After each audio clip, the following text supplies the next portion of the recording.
Welcome back, guys, for my second guest on the return.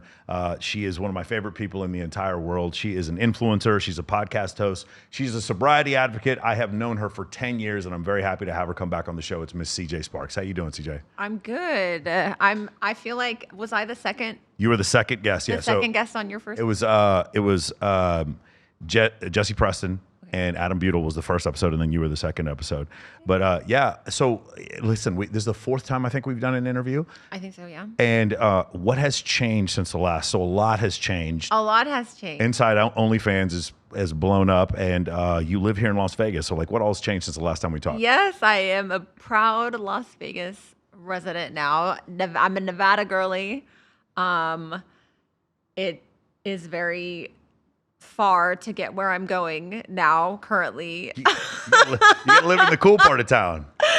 I am more in the normie part of town. But that has taken some getting used to in the last 3 weeks. But other than that, I'm excited to be here.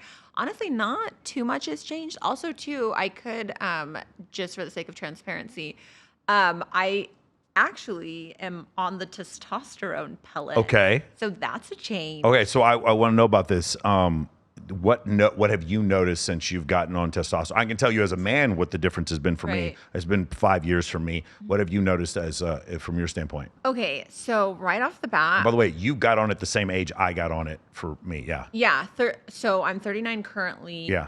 And I think I've had it for about a week and a half now. So I do also believe it's happening. The doctor did say it would take about a week. So I believe that I'm already seeing. It was about week 10 when I totally noticed a complete change. Yeah, Okay. I felt like the Incredible Hulk. Okay. What have you noticed? Well, for me, right off the bat, I was sleeping better.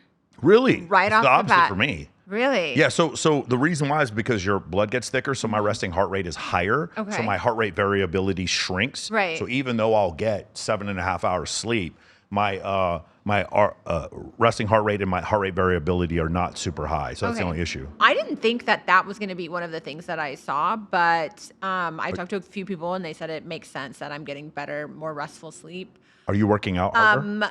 Okay, so here's the thing. I'm actually currently dealing with tendonitis. Okay. So I have been doing different workouts rather than my typical Legree classes, but I am actually making a return to the gym, like to the weightlifting, to the machines, to the personal trainer. And so that's going to happen probably this next coming week. And I'm looking forward to seeing if I do feel any difference.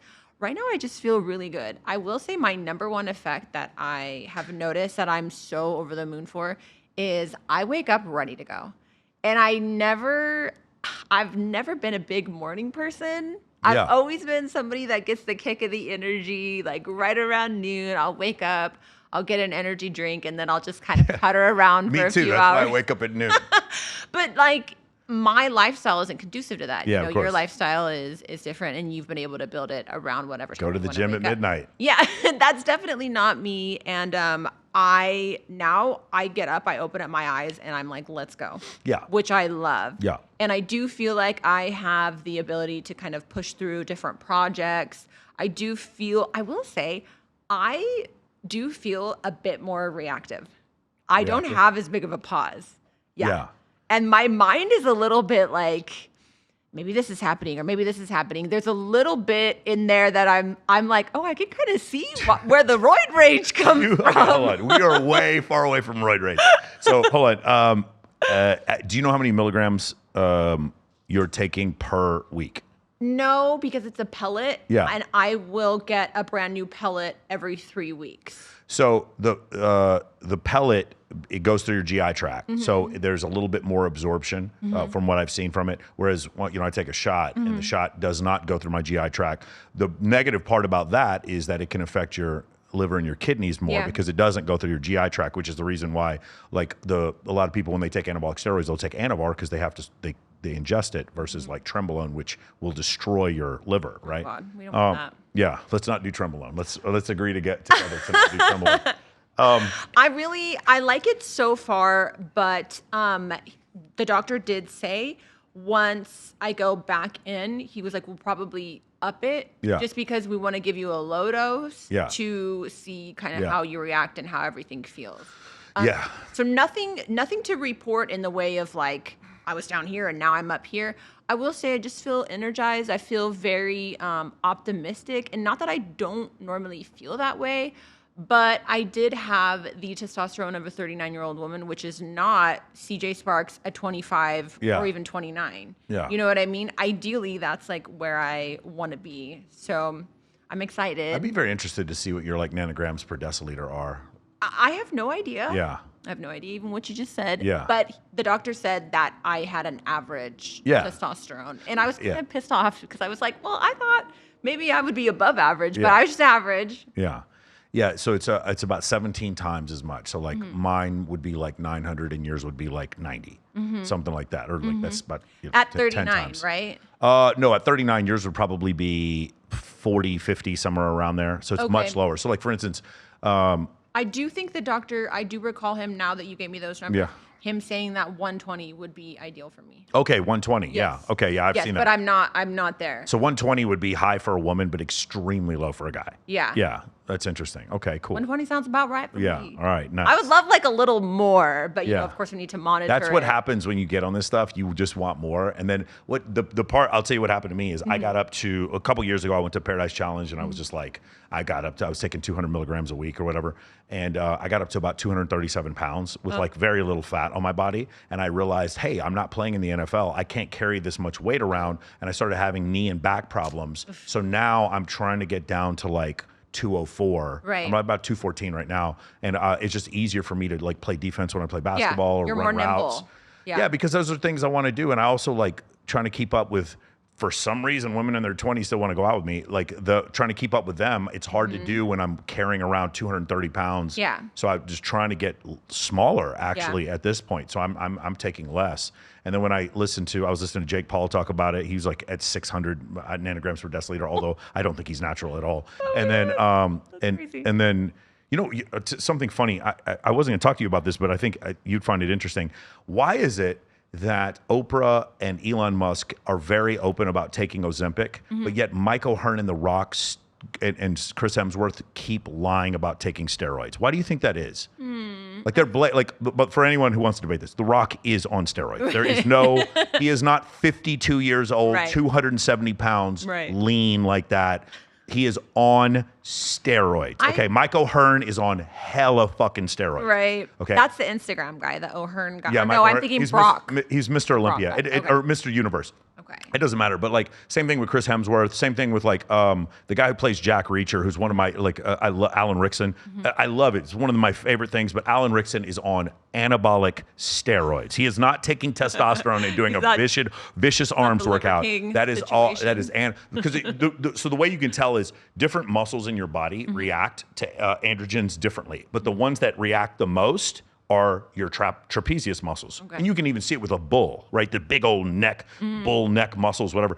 And so when you see guys who are abusing anabolic steroids, you see very vascular, but you see these massive traps. And then that's what you see with Alan Rickson. That's what you see with The Rock. And so that's what I'm saying. And I'm just curious, why do you think that is? Why, like, everyone is just jumping on, every girl I know is, I'm taking Ozempic. They love Ozempic.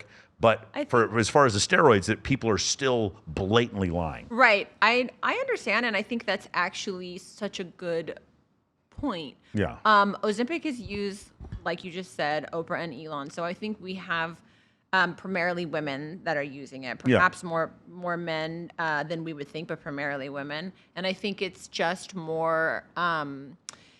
it's more socially accepted for women to modify our bodies versus the men. All the Weight Watcher stuff that she was doing before, they all felt like she betrayed them. Really? With Oprah, because she was part owner of Weight Watchers and has just given up on that. And now she's taking a GLP-1 agonist instead of doing that. If it works, it works. No, I agree with you. Yeah. So I'm kind of torn on this. Before, I was very torn. I was like, yo, these people need to just like stop eating so much, blah, blah, blah, whatever. And then, you know, I went to the clinic the other day because I had an allergy problem, and my nurse, she was 70 years old and she was good 240, 250 pounds. Yeah. And I was just thinking to myself, this is the only chance this woman has. Right. This is, it's Ozempic or death for her. Right. And I was just thinking, 70, okay, for some, 204. bro, it was crazy how And she was she's telling me a she was like nurse. 72 years old and this woman was bigger than me. And I just remember thinking like, and she's a nurse. And I just remember thinking to myself, of an like, oxymoron. there's no, but what I'm saying is she doesn't have enough testosterone to produce enough protein synthesis to and probably massive joint damage at this point for her to do anything other than take Ozempic. So like, I don't know what the answer is, but I think the answer for some people is this or death. Absolutely. Yeah. For most people, if you're in your 20s, you should not be taking Ozempic. Right. Although that's where we're seeing a lot of it. Right. But I just think it's interesting when you see stuff like that. Same thing, like, you know, I'm a big fan of Alex Hormozy, but you see a lot of these influencers are like, yeah, I just got on TRT. And I'm like, no, you've been on steroids for a long time. And now you have TRT as this excuse for why your nanograms per deciliter is 1,500. Like you, and I get it, I understand. I just don't know why it seems like even taking TRT seems to be a shameful act, but Ozempic doesn't. I agree. I think there are a lot of influencers that are also on Ozempic and they're lying about it too. I have girlfriends that are on Ozempic and they just are like, yeah, I've just been really buckled down at the gym. And, you know, finally after years and years and years, or, you know, I've been watching my portions and it's just like, stop fucking lying. Stop lying. It reminds me a lot too of the women that used to get the butt implants and then all of a sudden they start selling the booty workouts. Yeah. On Instagram, and you're just, I actually got conned by one of these people during the pandemic, and I was just like, okay, I'm just gonna work out, I'm gonna try to keep my physical, my mental healthy, and I bought a couple of her booty programs, and they weren't cheap, and then somebody was telling me, like, she has a fake ass, what do you mean? I was like, what? No, I can't believe that I got, you know, but I think that different people, somebody like myself, I'm going to be like, yeah, I'm almost 40 and I'm doing this thing. Yeah. It's not going to bother me. I'm not going to bat an eye about it. And my followers, and most people aren't there. Most people are going to be like, oh, wow, that's great. Good for her. But then other people are going to be concerned about how are people going to view me? What are people going to say? I don't want them to say that XYZ. I want them to think that I did it naturally. So I don't know what that really gives them. They sleep better at night or what, but I think it's laughable. I wish everyone would just be a little more transparent. So there's that. There's the other issue, which is like the Ozempic look, which is happening because. So if you were to take Ozempic and just converted all of your calories to protein, you would actually just look like a healthy-ish skinny person, right? Right. But it's the nutrient deficiency along with like not eating any protein is where you get a woman who's weighed, you know, 150 pounds her whole life, and now she's 110, and you see the sagging in her face and all different parts of her body, and so like that's the part where I think a lot of people are missing when they're doing that. It's not a good look long term. For sure. People don't realize, especially women, what gives us our youthful look is the fullness in our face, you know, and it's when you're, and then also too, I've had girlfriends that have finally lost the weight that they've been wanting to lose all these years, but then their boobs go down. You know, they don't have these big juicy boobs. That's the other thing. It's like, it's like the implants are put in based on how much tissue is already there. Right. And then the other thing is, you're old enough to remember, like in the 90s, boob jobs were a fucking crapshoot. Right. Like before you and I were old enough for even that. Right. You would see girls and they get boob jobs, and some of them were incredible. Right. Like Jenna Jameson had an incredible boob job, but it just happened to be partially because of genetics, not because she she had incredible tits before. Right, but also where the implant sat on her chest was different, and then like now there's all these different things that have been developed so that girl, like I see girls all the time. I go to the Rhino and I'll see a girl, or go to Sapphire. I don't want to call out one specifically. That's right. Or the Hippo or any of the places. And you'll see a girl who like legitimately is not that pretty, who has the most amazing boob job you've ever seen. I've seen this. Yeah. You just like, she's not that pretty, but like clearly she went and got the liposuction and the most amazing boob job you've ever seen. And then she got, body. and then she has a BBL, and she just she's one of the girls who has got the fat transfer where her butt didn't disappear. Yes. I've seen that. You've seen that happen before. I've seen that the butt too. disappears because now the lipids have been stored in her butt, and you're looking at this, like, I hate to say it, but like this very average looking girl with like this magnificent boob job. And you're like, how did this happen? But it's because the technology is so different now. Right. And so that's another thing that I've noticed that's been very different recently. But people aren't doing as much plastic surgery. Yeah, so go into that. You mentioned that before, and I have noticed that this is something I talk with Kindly about, which is Kindly and I grew up with Pamela Anderson almost, and Cindy Crawford, Claudia Schiffer. Well, these are curvy women. Correct. Yeah. Pamela Anderson and Carmen Electra being Yeah. like a standard of beauty for us, and they were skinny with big boobs, and now it seems like that isn't quite the same thing anymore. No, definitely the push is more towards natural. Yeah. And more towards skinny. Yeah. Skinny is definitely the look, and so even though people are kind of going around now overdoing it on the skinniness, the face is sucked in, everything's sagging, the arms, it's like that weird T-Rex. Dude, it's the Miami. Honestly, it's the Miami look. Like we don't have it as much. When like I go to Coke Miami, or what? When I go to Miami, it's like this, like it's crazy skinny with a humongous ass. Oh my God, yeah. It's this weird, and it's like it's such a Miami look. Is it a Miami look though? Because normally I feel like the women in Miami are like really healthy and really curvy. No, I see a ton of girls that have the BBL. I bet you BBL per square centimeter, where Miami is, Dade County is leading the nation. Yeah, but they're always so curvy. I feel like the more skinny look is New York or even LA. I think that's the case, but I think like maybe Scottsdale, San Diego, and Las Vegas is the fit look. So it's like the track athlete or the volleyball player, but they got a boob job. Like it's way more. Same thing with Houston and Dallas. Plastic surgery is definitely down all around, and the reason I do know this to be a fact is because I am dating a plastic surgeon. Yeah. So every now and again, we will converse about it. But at first I wasn't a TikTok fan. Yeah. But I'm definitely a TikTok fan now, and I have seen the younger people. They're not doing like the breast implants. They're not doing the butt implants. They're certainly not doing lipo 360. Like nobody's really doing that anymore. The fillers, we've discovered that these are like going into our brain and like eating away. Like the fillers are eating away at the brain. We're talking about Botox? No, I'm talking about lip filler, cheek filler. Lip filler and cheek filler is collagen. What is it? What goes in there? So there's something. Oh my gosh. Because it's not collagen. The thing is with Botox that was always crazy to me is like it's botulism.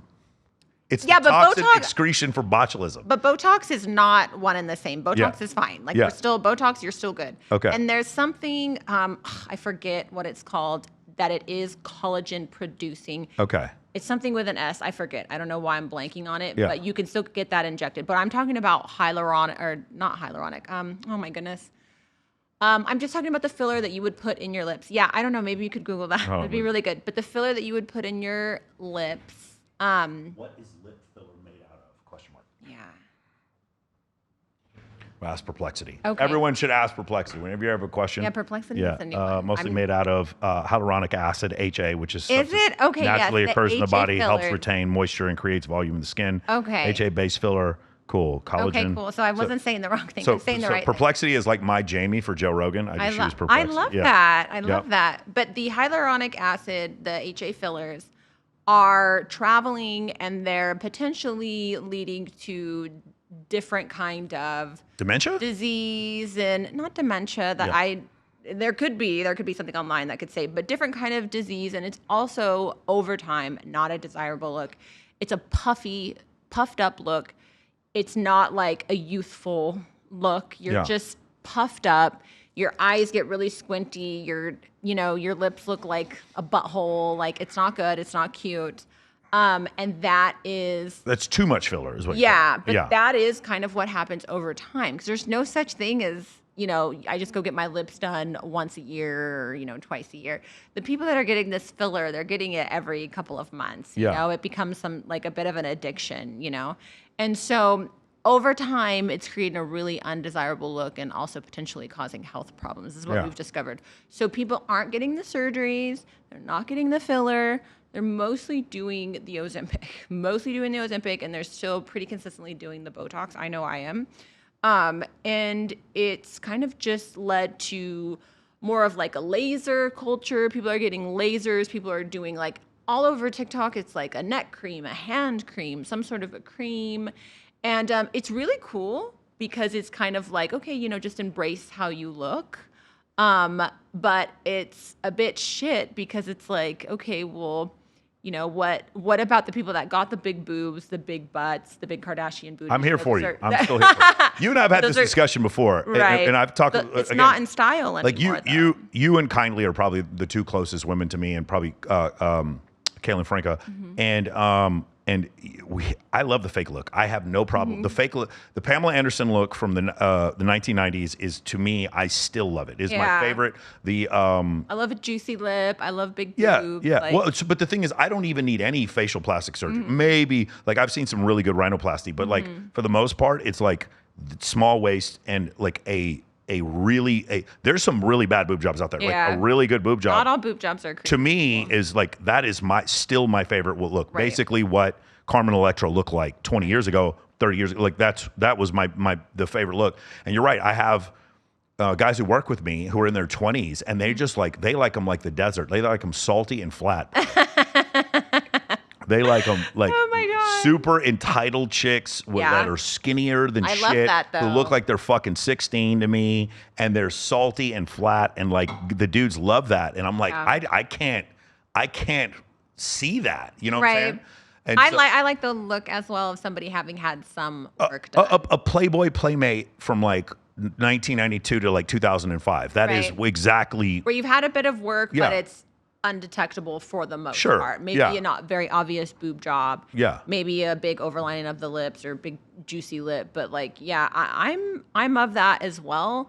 But there's a big push the other way, which I think is really cool too, because it's like, okay, just embrace who you are. The TikTok era where people are posting more videos and they're talking to the camera and they're doing the get ready with me's. I believe that has, kind of led people to embrace their non-surgical looks. God, and so boring. But the thing about it is boring. too, everyone was getting so much plastic surgery. Yes. We all kind of started looking the same. Yes. Everyone started looking Kardashian-esque. I'm for sure. I think because I have brown hair and brown eyes, people will say like, "Oh, you're trying to look like the Kardashian or whatever." I'm like, that's literally just the way that I've looked now from 40 years. But whenever anybody does anything plastic surgery, it's like you're trying to look like the Kardashians, or and I can see what they're talking about. Every girl kind of has that look. I'm guilty of it. That everyone is getting the Fashion Nova clothes sent to them, and we're all wearing the same thing. So on the other hand, I do think it's really good for authenticity. Just kind of embrace whatever you have going on. But for my preference, I like curves. Whenever I look at women, when they have curves, I'm like, oh wow, she's really good looking. Yeah. I'm still there. We've never talked about this before. The last time we did an interview, we did talk about a little bit about you growing up, but I've never heard you, until I heard you in a different interview, talk about your relationship with your mom and your dad. I've never heard you talk about it before. I grew up super, super religious. Yes, I do remember this. Yeah. Yeah. So we didn't talk about anything. I don't know. I'm the same way. I never talked about sex with my parents. Yeah, never talked about sex. I still do not use profanity in front of my mom. And she's 83 years old. Yeah. I think in a way that's beautiful. Yeah. And I had a conversation with my mom about a week ago, and I did use, I think I said like, she's heard me cuss before. Right. When my brother and I are in the other room playing a video game. Right. But I don't use profanity like with my at mother. her. Ever. Yeah. I don't. And when people come around my mother and they use profanity in front of her, I'm surprised. Yeah. And when people yell at their parents, I'm watching The Bear. Have you watched the show? The Bear? It won an Academy Award. It's won every single Academy Award. It's clearly the critics' pick for the best show on television. The Bear, okay. Yeah, The Bear. And it's just nothing but just spewing profanity at family members and just nearly brawl fights at whatever. And it's not something that I recognize. That's so unrelatable for me. Yeah. Because if in my family, if you're angry at someone, you just like don't talk to them. Yeah. So passive aggressive is what we've chosen to get. Exactly. Which is not necessarily like the higher road. I mean, that's just the way that I grew up. And my dad is very, very religious. He still is. He's still very religious. He's still very religious. Got it. Yeah, he's so religious. The other day, I messaged him and I was like, "Hey, how are you doing?" And he was like, "Oh, I have this problem. I'm working on it, but don't worry. I've been in prayer with God, and also my chiropractor is a Christian as well." And I'm like, "What? I'm like, so you don't even allow yourself to go and see like a non-Christian chiropractor or like a doctor?" And also, so I've made the mistake of trying to appease my family around religion.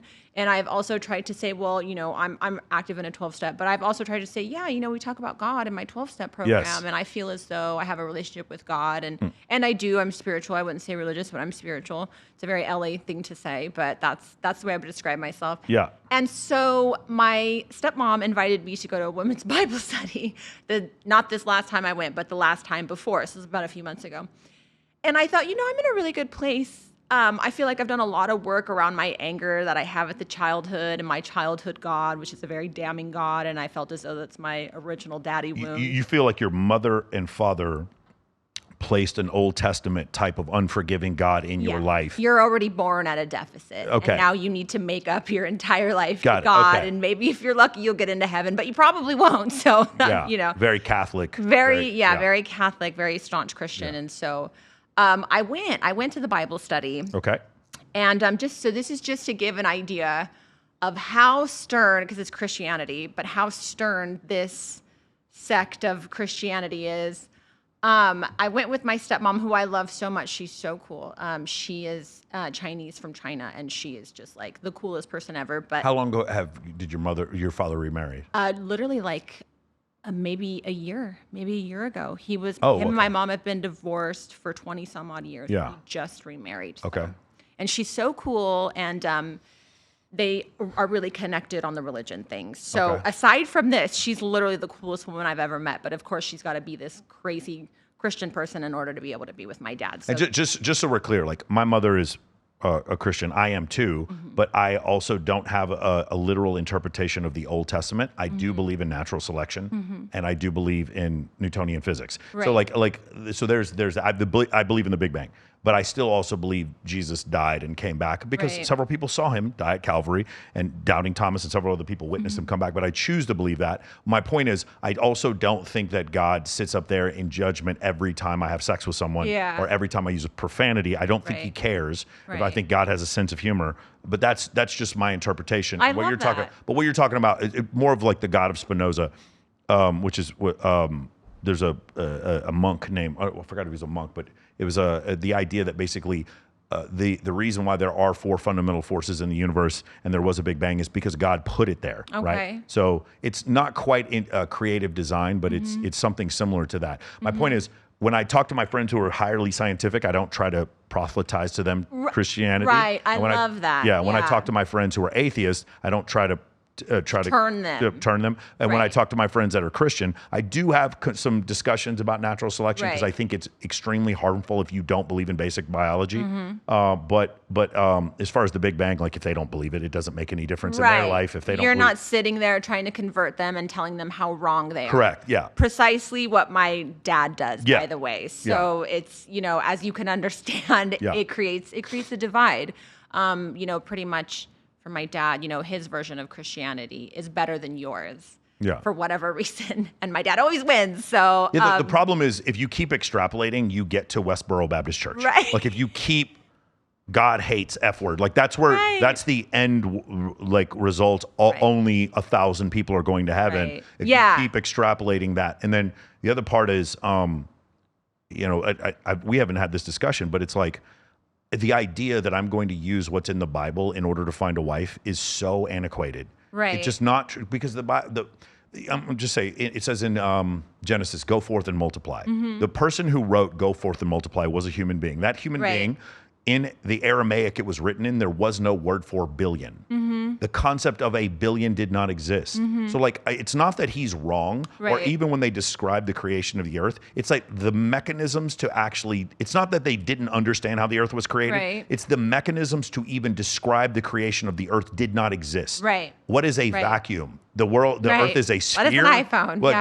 But what is a vacuum? What is the cosmic microwave background radiation? What does that mean that the moon is 238,900 miles away? Like that, these concepts, it's not just that they didn't understand, it's that the concept with which to understand. Like I'm trying to explain natural selection to someone that doesn't even understand what DNA is, or heritability. And so their description of the creation of the world is the best they could do Right. 3,000 Like what years they had, ago yeah. with the technology they had. That's why I Right. don't think they're lying or I'm right or they're wrong. It's just a Right. function of that's the best they could do. Right, Yeah. right. Yeah, and I've actually listened to some podcasts about that, Yeah. where the translations, Yeah. there was certain words that were translated into different languages and then could have potentially became whole other sentences talking about course. completely different things because Well, in translation, We have things get 66 lost. books in the Bible. It's a great, you should read, Yuval Noah Harari just came out with a book where he goes over specifically how the current Bible was created. And there's like a 3rd John. There's the book of Maccabees. There's like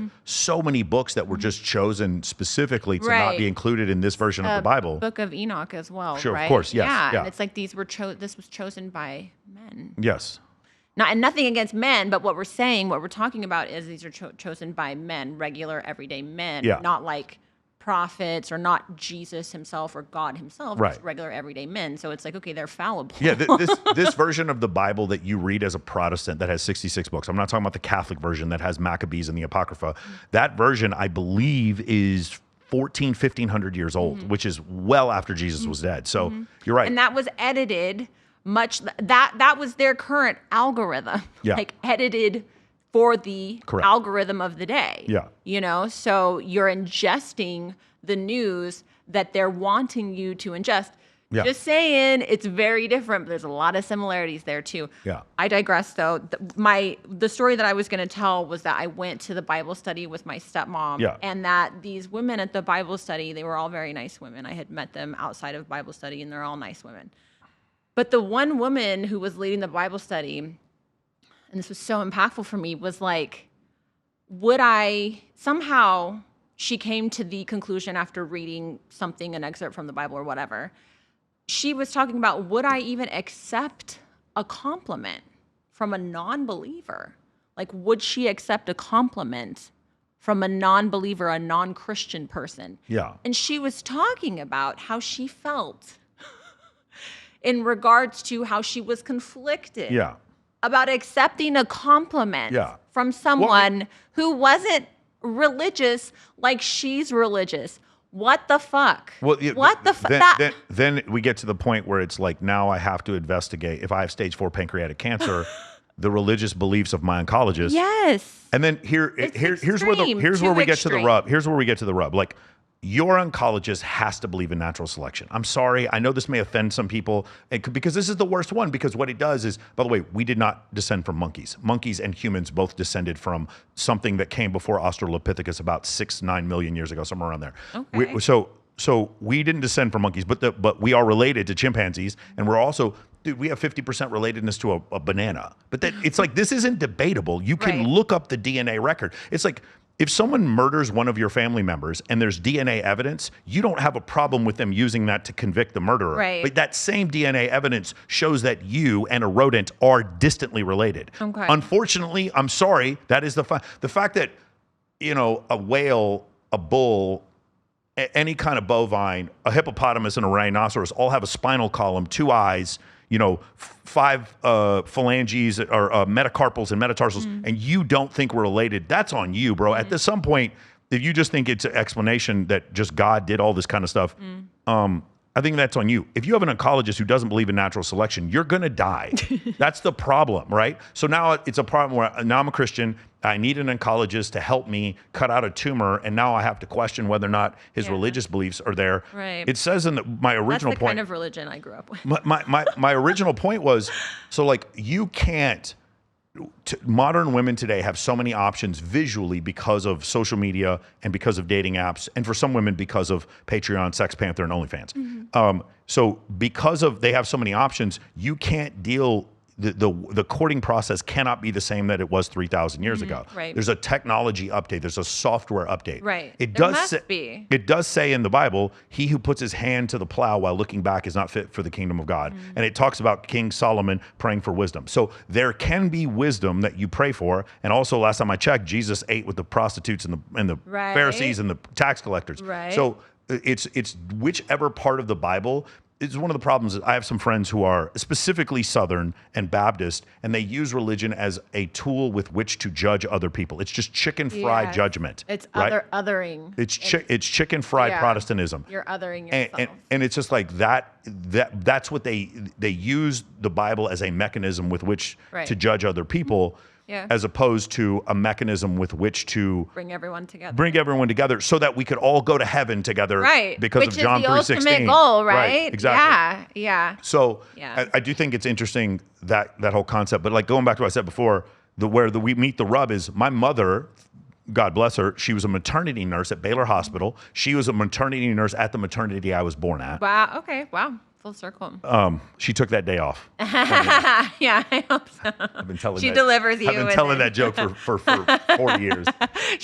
She did. Got you. She's got other babies. Yeah. So she was delivered. I was delivered in the maternity that she was the supervisor of, or she was one of the head nurses there. She was there for 30, 40 years at this one maternity. So when I would have conversations with my mother about natural selection, she's like, yeah, of course I believe in natural selection. Right. Even though she's deeply religious. And I was like, oh God, thank God this is not a conversation that I have to have. I don't, I love both of my parents very much, and I'm very close with my dad and my mom now, but I really strive to keep conversations very surface. Yeah, I've the same thing. I've the same. Yeah. My mom has stopped watching. My mom has everyone. stopped watching my podcast. Right. Because my mom and my dad, neither of them really use the internet. My dad has an email address, and I'm really grateful for that because it allows for me to exist in my entirety. Yeah. Not have to worry about them. I'm sure people have said things to them, but they both have kind of, I believe, chosen either ignorance or my mom just really isn't on the internet at all. She's not on it at all. She doesn't use it. She doesn't have an email. It's just not even an option for her. And my dad has an email address and no social media for either of them. No nothing in that way.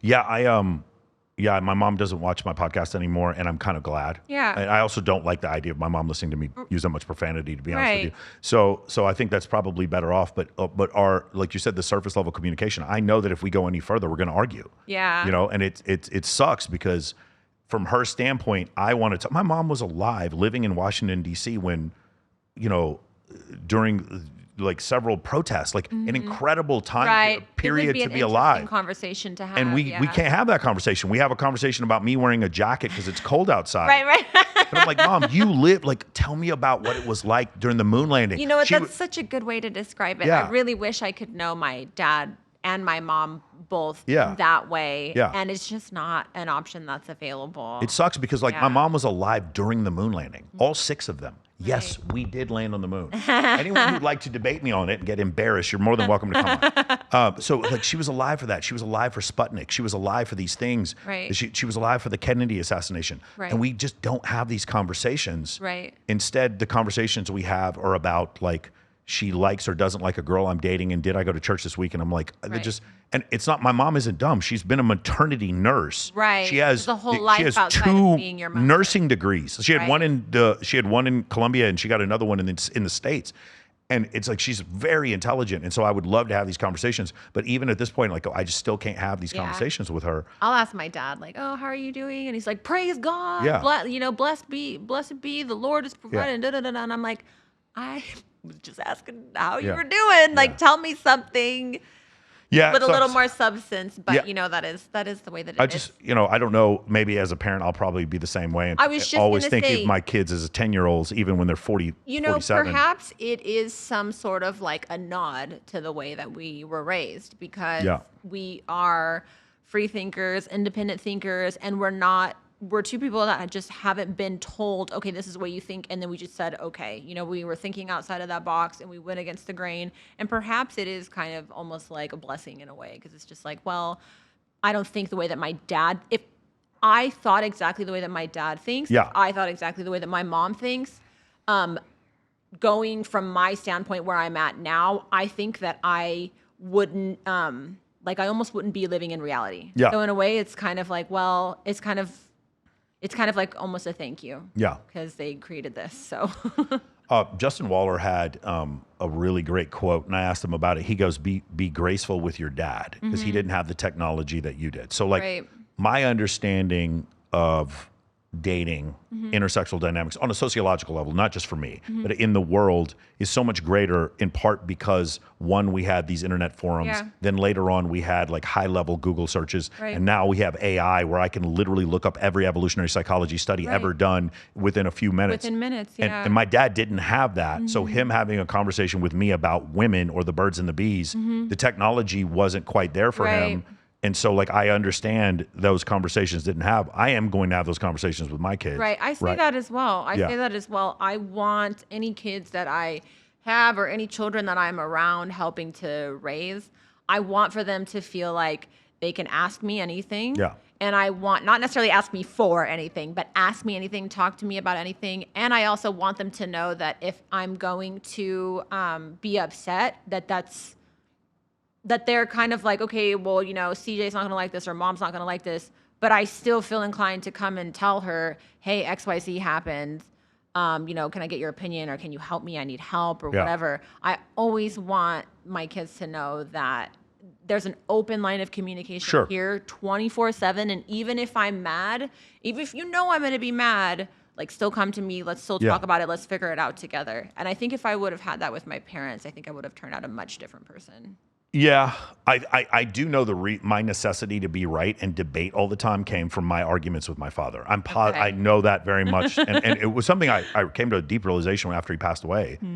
Is that that's why I always need to be right, and that's why like even today I still do these debates. Like, why am I debating flat earthers? This is the most ridiculous thing ever. Well, why am I doing? Because I have this internal need to like exercise this muscle on something I am It is Galileo explaining to the Pope that the Earth goes around the sun, and then the Pope being put on house arrest for the rest. I'm sorry, Galileo being put on house arrest for the rest of his life because of it. And it's like one of these things when I have discussions about hypergamy or sortative mating, or when I have discussions about like body count or whatever, these, you know, I get in these discussions where I'm basically explaining gravity to someone and they don't want to hear it. And I know now this probably came from, you know, the arguments that I had with my dad. That's something, and you did say an interesting story I thought was cool, is that you watched Jurassic Park and your religious father had a problem with it. Yeah, he was freaked out. Yeah. He was just like, God created the dinosaurs. How dare you? And I was in a lot of trouble for that. And I'll never forget, I was so shocked because when I watched the movie, I was like, what? I would think I was kind of scared, but I just was more confused because I was like, I don't understand why this was like so bad. It was thrilling. It was exciting. And my other cousins were watching it with me at the time who were my same age. And I thought, well, their mom is letting them watch this. So I'm not understanding why it's like a big deal. Did he not conceptualize of it being fiction, or because it was secular fiction, that's why he had a problem with it? Because it was secular fiction. Yeah. He was like, God created the dinosaurs. That's the beginning, middle, and the end. And you shouldn't be ingesting that because it's false. Well, of course it's false, but nobody contested that it was false, first off. And second of all, it doesn't contend that God did not create the dinosaurs. Right. It's the same chain of DNA. Right. I mean, I also loved the Disney movie Little Mermaid. Yeah. And I couldn't watch that. My mom would let me watch that because there wasn't any like violence. There was no Star Wars, Rocky, nothing that your dad watched? No. That's wild. My dad watched Married with Children. That was like the big thing that we'd like through the crack. And we'd be like, oh, he's watching that show. Yeah. You know? But yeah, and then my mom watched Little House on the Prairie. We watched that religiously in the house, and that's actually where she got my name. Your name is Cassandra from Little House on the Prairie. I've never watched that show, but that's pretty wild. And then it's so funny because, you know, everybody was so, you know, PG and squeaky clean, and then it turns out that the Michael Landon was like a huge crazy ladies man and was, you know, abusing ladies left, right, and center, loving them and leaving them.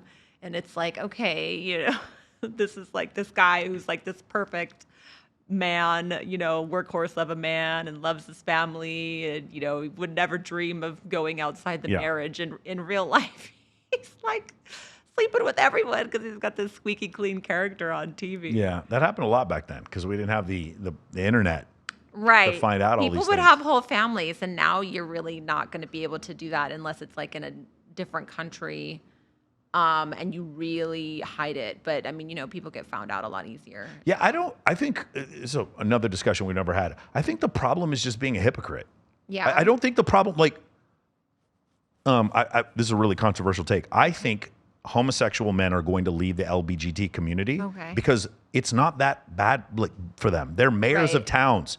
They're accountants. They're lawyers. They're doctors. And then they look at like the craziness that the rest of that group does, and they're like, I don't want to be a part of this. Right. I can adopt children and get married. Right. Like, this is not that bad for me. There's actually a huge uproar, and even By the way, I've talked to gay men who've told me this. Right. They've been like, we don't want a trans man in a bathroom with our daughter that we adopted. Right. We're just as on board with this as you are, but we're getting pulled into this when my life is like, I'm not. It's like, this doesn't have anything to do with me. like I'm just like, I'm not, I don't feel, again, I believe if you lived in Jackson, Mississippi, yes, you're probably persecuted for being homosexual, but there's so many places where you're not. And I've said this before, I feel like gay men are becoming the conservatives of the LGBT community. Bless. My brother and his boyfriend both, are very openly, I hate to like blast him, but like I don't think he's not so much on the internet either. But they both openly voted for Trump. And they're called log cabin conservatives. Yeah. His boyfriend is also from Israel, so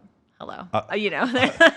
But I'll say this to say that there's a huge uproar right now with the Lily Tomio, or it is somebody who goes around rage baiting. It's like a man with the 5 o'clock shadow with a beard, much like how you have, and he's got curly hair, and he wears like a little crop top and like puts his curls in a pigtail, but has a man voice, kind of how you have, and goes around telling people, I'm a she, I'm a woman, I'm a her, please address me as the right pronoun. And people are going, people are backing away because they're just like, they don't know what to do. Oh my God. They're like, this person isn't even trying.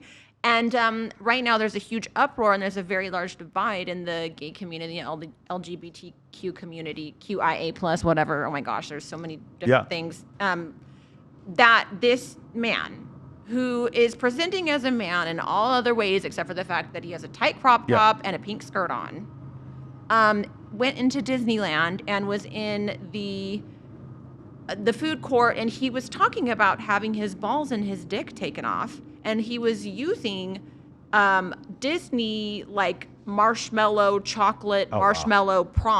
or as props, saying, okay, this is a chocolate covered banana and I'm talking about my dick pretty much, and then these are 2 chocolate balls, and he's talking about his balls. And there's children in the mind you, he's at Disney, so of course there's a million children in the background, but there's children in the background, and people, gay people and trans people, and I'm sure many others who consider themselves in between, are going, we don't support this person. This is disgusting. And children, regardless of who mommy and daddy, two mommies, two daddies, should be protected. Yeah. This is gross. And how dare you somehow try to align yourself with the rest of us, and the rest of us meaning trans people, gay men, gay women. Nobody wants that. And this person is like going around and rage baiting, and they were rage baiting at first, and they got amassed a pretty large following on TikTok. And then they're going and doing things like this where they're filming themselves in the women's restroom going, 10-10, rating the bathrooms at Disney. And they're going, we don't, you shouldn't be filming in the bathrooms either, whether you're a man or a woman, or you're a trans man or a trans woman. Bathrooms need to be a private space. Why are you raiding bathrooms? Yeah. Well, they're doing it because obviously the reaction that you're getting. Yeah. And so they become popular. People are now going the opposite way because they're going, enough is enough. This is gross. Yeah. I mean, I think one of the issues is there's a lot of people, there are people, I'm sure, I don't want to talk to the state of mind of anyone who wants to transition, but there are people who want to transition because they do have a mental disorder. And if you were to claim that they want to transition because they have a mental disorder, then you're bigoted. But you can claim that someone who voted for Trump has a mental disorder and you're not bigoted. Right. And so I think that's where a lot of people who do have mental disorders are getting involved in this, and then instead of dealing with the fact they have a mental disorder, they're getting gender affirming care. And that and the idea that you're going to treat them for a mental disorder as opposed to giving gender affirming care is then bigoted. So now you're now enabling your hands are the mental disorder. You're damned if you do, and you're damned if you don't. And there's a lot of people that, and I believe that there are many people, I couldn't tell you how many, that are born a man and possibly feel as though I'm a woman stuck in a man's body. Yeah. I can't imagine. My heart goes out to those people. Sure. How horrifying to be CJ Sparxx and to wake up in the body of a Michael Sartain day after day after day. I can't imagine. That sounds horrible. let's get those people the help. Well, that you'd be they better need. at basketball. Yeah, So just I to be would. fair, I would. you'd be Yeah, better at that. I'd be better at a lot of Yeah, things, you but could- like I love being a woman. You could but throw up a lot of weight. It'd Yeah. be. I'm like, Yeah. go to the testosterone doctor. I'm like, There are give me some more. Some advantages to being me. But I mean, that sounds awful to me. I of course. support those people getting what they need. I don't want to fucking pay for it. Yeah. I don't want my tax dollars to pay for it. But those people should have the option to go and get the care that they need. Absolutely. Yeah. But somebody like this, disgusting. Throw that person in jail. Yeah. That's a pedophile. You're going into the bathroom and you're saying, "Oh, I'm a woman because I have on a skirt." And you're filming things and then you're talking about your genitalia at Disneyland. That's sick. You're sick. I don't know what we can do for you. Gender affirming care isn't going to help whatever's going on here. Yeah. And I think a lot of gay people are sick and tired. The LGBTQ community is sick and tired of being lumped in with these pedophiles. Do you know who is never chastised, is never discriminated against in the LGBT community? Ever. I don't care what anyone says. Bisexual women do not have it hard. Yeah. And They're no one woke up revered. this morning and be like, these bisexual women, what are we going to do They're ruining about that? everything. They're ruining it. No one discriminates against bisexual. No, they don't. Well, no, but they do some, not. some people, because I have some girlfriends that will come out and say, "Oh, I'm queer. I'm a bisexual Yeah. woman." I think there is a thing called like bi erasure, where people are saying, "You're a woman. You know, it's not a big deal for you to come out as bi because like every woman is bi to a certain degree." But nobody's mad at them. I can't think of anyone more for the most celebrated part. than bisexual women. Right. They're I celebrated and agree. lauded. I don't understand how they're even in this discussion. Definitely, if Yeah, you're I'm a discrim- bisexual I'm woman, dis- don't DM I'm- Michael Sartain. I'm Never do that. I'm discriminated against more than bisexual women are. Bisexual women do not have it hard. I'm sorry. God bless. I'm not saying you don't have. Okay, you don't have it as hard as everybody else. Bi erasure, Michael. Yeah, exactly. Bi erasure. Let me see here.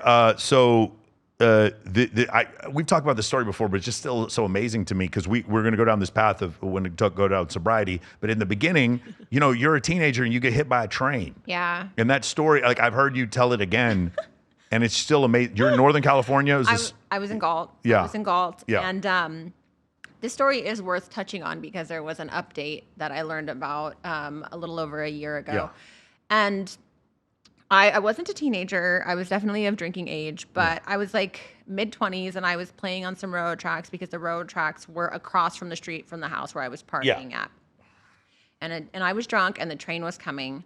I couldn't tell you how drunk I was, but I thought in my drunk mind, I thought, "Oh, I want to get really close to the train and not necessarily touch it, but I just thought, oh, I want to see how close I can get to the train." And you said you were not suicidal. I It was wasn't? it was just a vortex of like, there's the train coming. It was almost like a moth to a flame where you're kind of hypnotized and you're thinking, "Oh, and I was just super drunk. I was so drunk. I don't know what I was thinking. And it's just one of those stupid things. And the train was coming closer, and I could see the train getting closer. I could hear it. You can hear it. You can feel the vibrations on the ground. I'm very well aware of how trains work.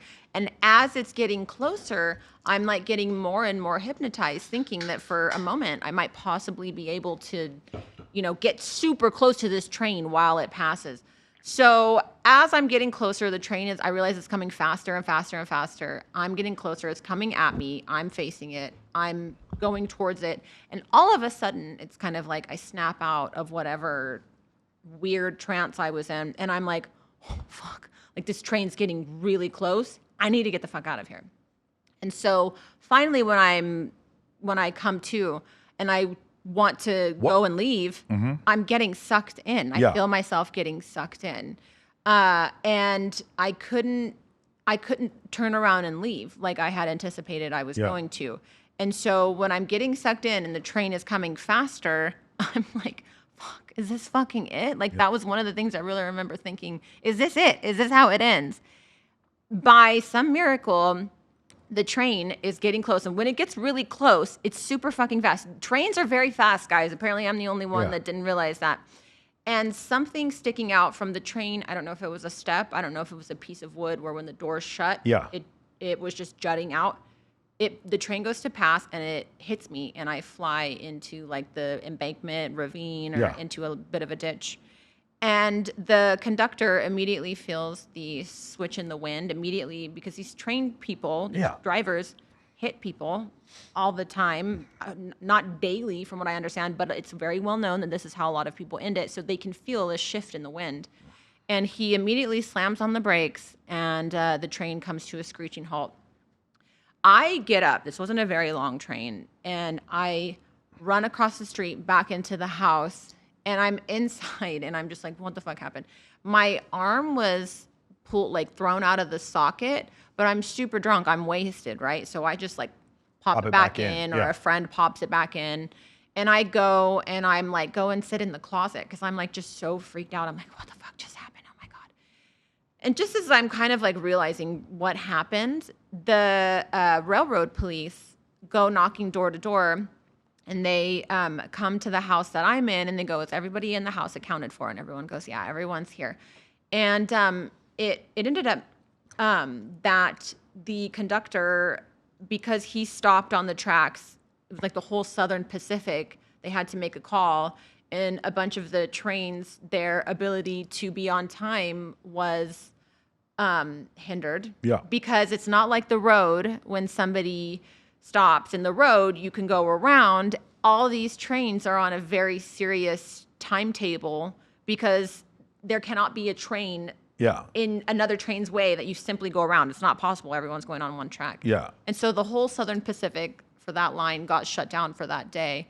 And I found out, so I thought like, oh my gosh, haha, hee hee hee, whatever. Like, I just thought, wow, I narrowly escaped death. But I had done that already a few times with car accidents and different things being done. So you talk about this, thank God I won't do this again. But you keep surviving these. Right. You know. But my girlfriend, I just found out about a year ago, was arrested when she was in the police academy. I guess she had told somebody the story because she was there, and they arrested her. She was arrested and dragged out of the police academy. For the train thing? For the train thing. So what happened? Like, I don't know exactly what they even arrested 15 her years under. Later? Yes. Well, no, not 15 years later. 15 years later, I found out. Yeah. But I think it was a few years later when she was in the police academy. Oh, wow. Maybe a year. Okay. And so the statute of limitations hadn't been. Yeah. It wasn't then. But and she was fined. I don't know exactly under what pretense she was fined for, but and for some weird probably reason, obstruction. Learning that years later, that was almost when the story really hit me, because I was like, wow, I really fucked up. I was so drunk. I did something so stupid, so crazy, but that is like the story of an addict or a drunk person. Yeah. You do all these different things all the time, and it never really lands. So I think this is for a lot of my fans and the clients, people who subscribe to the show, is we talk about going out and having a good time and not drinking. So and one of the reasons why you and I probably connected like we did was I knew Drunk Party CJ. Yeah. I met you in 2015. It was the Max, if you guys look it up, it's the Maxim Halloween party 2015. That was the day after you and I met for the first time. And you were still drinking back then. And I remember that CJ, and then the CJ that changed later. And so your discussion about sobriety is really interesting to me. And it's interesting to a lot of people who watch my show, the concept, because I have a lot of guys who come on and it's not just alcoholism. It's this feeling like you're making everything weird by not drinking. Right. What do I do, Michael, when this girl says something to me because I'm not drinking? Is it weird? And then the other one is, and I've had to deal with this before, where it's like, I've chosen to not drink and you've chosen to drink. Is there some imbalance of power where I'm taking advantage of you because I'm sober and you're drunk? And so there's all these questions that a lot of my guys have because of that. And it's just fascinating in your situation, because, when you stopped drinking, I was never going to try to get you. I've never been drunk. Right. And so I think you and I probably connected more when you tried to get sober, when you started getting sober. So I'm just curious, where did it start for you? And so like say when you get hit by a train, what did you drink? Like specifically, what do you think you drank that day? Oh God. Probably just a lot of beer. A lot of beer? It's just beer? I think because I think I was like trying to drink like a 40 pack or something. Yes. How was it introduced? How was alcohol introduced to you in your life? The first time I ever had a drink, my gal pal had went outside and gotten 2 beers from like the outside fridge. You Yeah. know, there's like meat, there's like a big quart of ice cream, and Yeah. then there's dad's beer. And I thought it was disgusting at first, but the first time I got drunk, then that was when it changed for me. And I think the first time I got drunk, I just saw other people drinking, so I thought, okay, this is the thing to do to fit in, and then I just happened. What was your parents' relationship with alcohol? There was no alcohol growing up in the house. Oh, it was the gal pal's dad. Yeah. Got it. Who had the alcohol. And then, so I guess what's happening then, you have deeply religious parents. And how old are you when you first started drinking?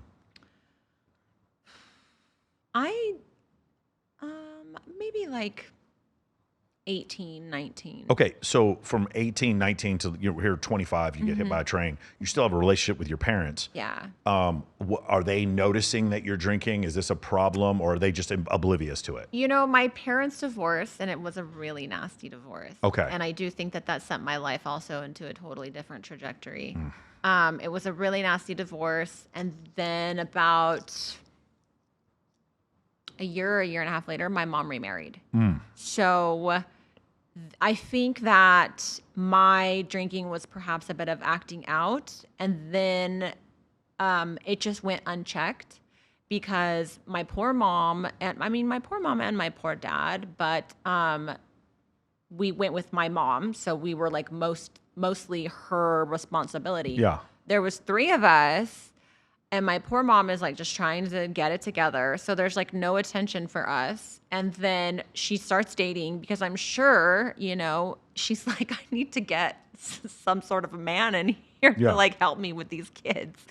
And so she marries my stepdad, and then not long after she's pregnant and then has a new baby. And so I think it just went unchecked because my mom was really busy. Got it. We didn't at first go and see my dad because things needed to get ironed out for custody and visitation and different things. And again, it was a really, really, really messy divorce, and it went on and on and on for a long time. So I'm not sure how long we didn't see my dad. I was in 3rd grade. I had just started 3rd grade when they divorced. And I think that there was a few years I didn't talk to my dad. I was really upset. Wow. I was working 2 jobs. I was like 18. And this was kind of when the drinking really started getting out of control. I always worked hard and partied hard, but I always worked hard. I had a job. I had multiple jobs. So that was never really an issue. And I was gone a lot. And so I did try to go and kind of connect with my dad, and my dad heard me texting one night, or he saw underneath the like the crack of the door when the door was shut, he saw like a light, and he was like, "You're texting. You're not going to be able to get up for church tomorrow. You need to leave." And I had been there for like 2 days.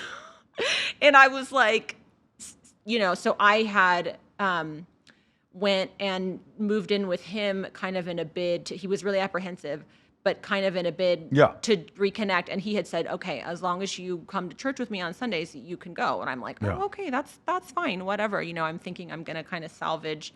My mom has a new baby, and I'm thinking, you know, I need to go and be with my dad and, you know, get this relationship settled up. And then, I was there like a day and a half, and he was like, you're not going to be able to get into church, get up for church tomorrow. So you just need to pack your things and leave. And I was like, what? So I didn't talk to my dad for a few years. That's crazy. Yeah. I wish it would have been different for us, but we have a really good relationship now, but I didn't talk to him for a few years. And so I just think things went unchecked, and I was kind of left to my own devices, left to really figure out things for my own self. And in one respect, I did a really good job because I always had money. I always had money. Sure. I always had my own money. I waitressed in the mornings at like 5:30 until noon. And then after that, I would go work at Walmart in the evenings. And everyone knows those aren't like, you know, jobs where you're going to get rich. But when you're 19, 20, 21, that's all you have. So I just worked really hard, and I saved up money. And I think I was just kind of like started raising myself at that point. Yeah. And so my mom was really busy kind of doing the new baby thing, and then my dad was very busy being super religious. So That's crazy. Yeah. So I had planned to go to college. I had wanted to go to college, but it just didn't work out. And I'm grateful that it worked out this way. Where did you want to go to college? I think I just wanted to go to like the community college, Oh, like okay, got consume it. this river. Yeah. And then probably like hopefully go on to like UCLA or something like that in California. Like, yeah, so UCLA. So Right. one of the things I also notice is very different from this generation is like, I grew up loving the Longhorns before. Like I was a fan of the Longhorns, and then I went to UT Austin, and the idea of me going to Texas A&M was sacrilegious. I couldn't even imagine the idea of me like actually attending, Oklahoma. How dare you? Never show your face. Are you back in kidding town. me?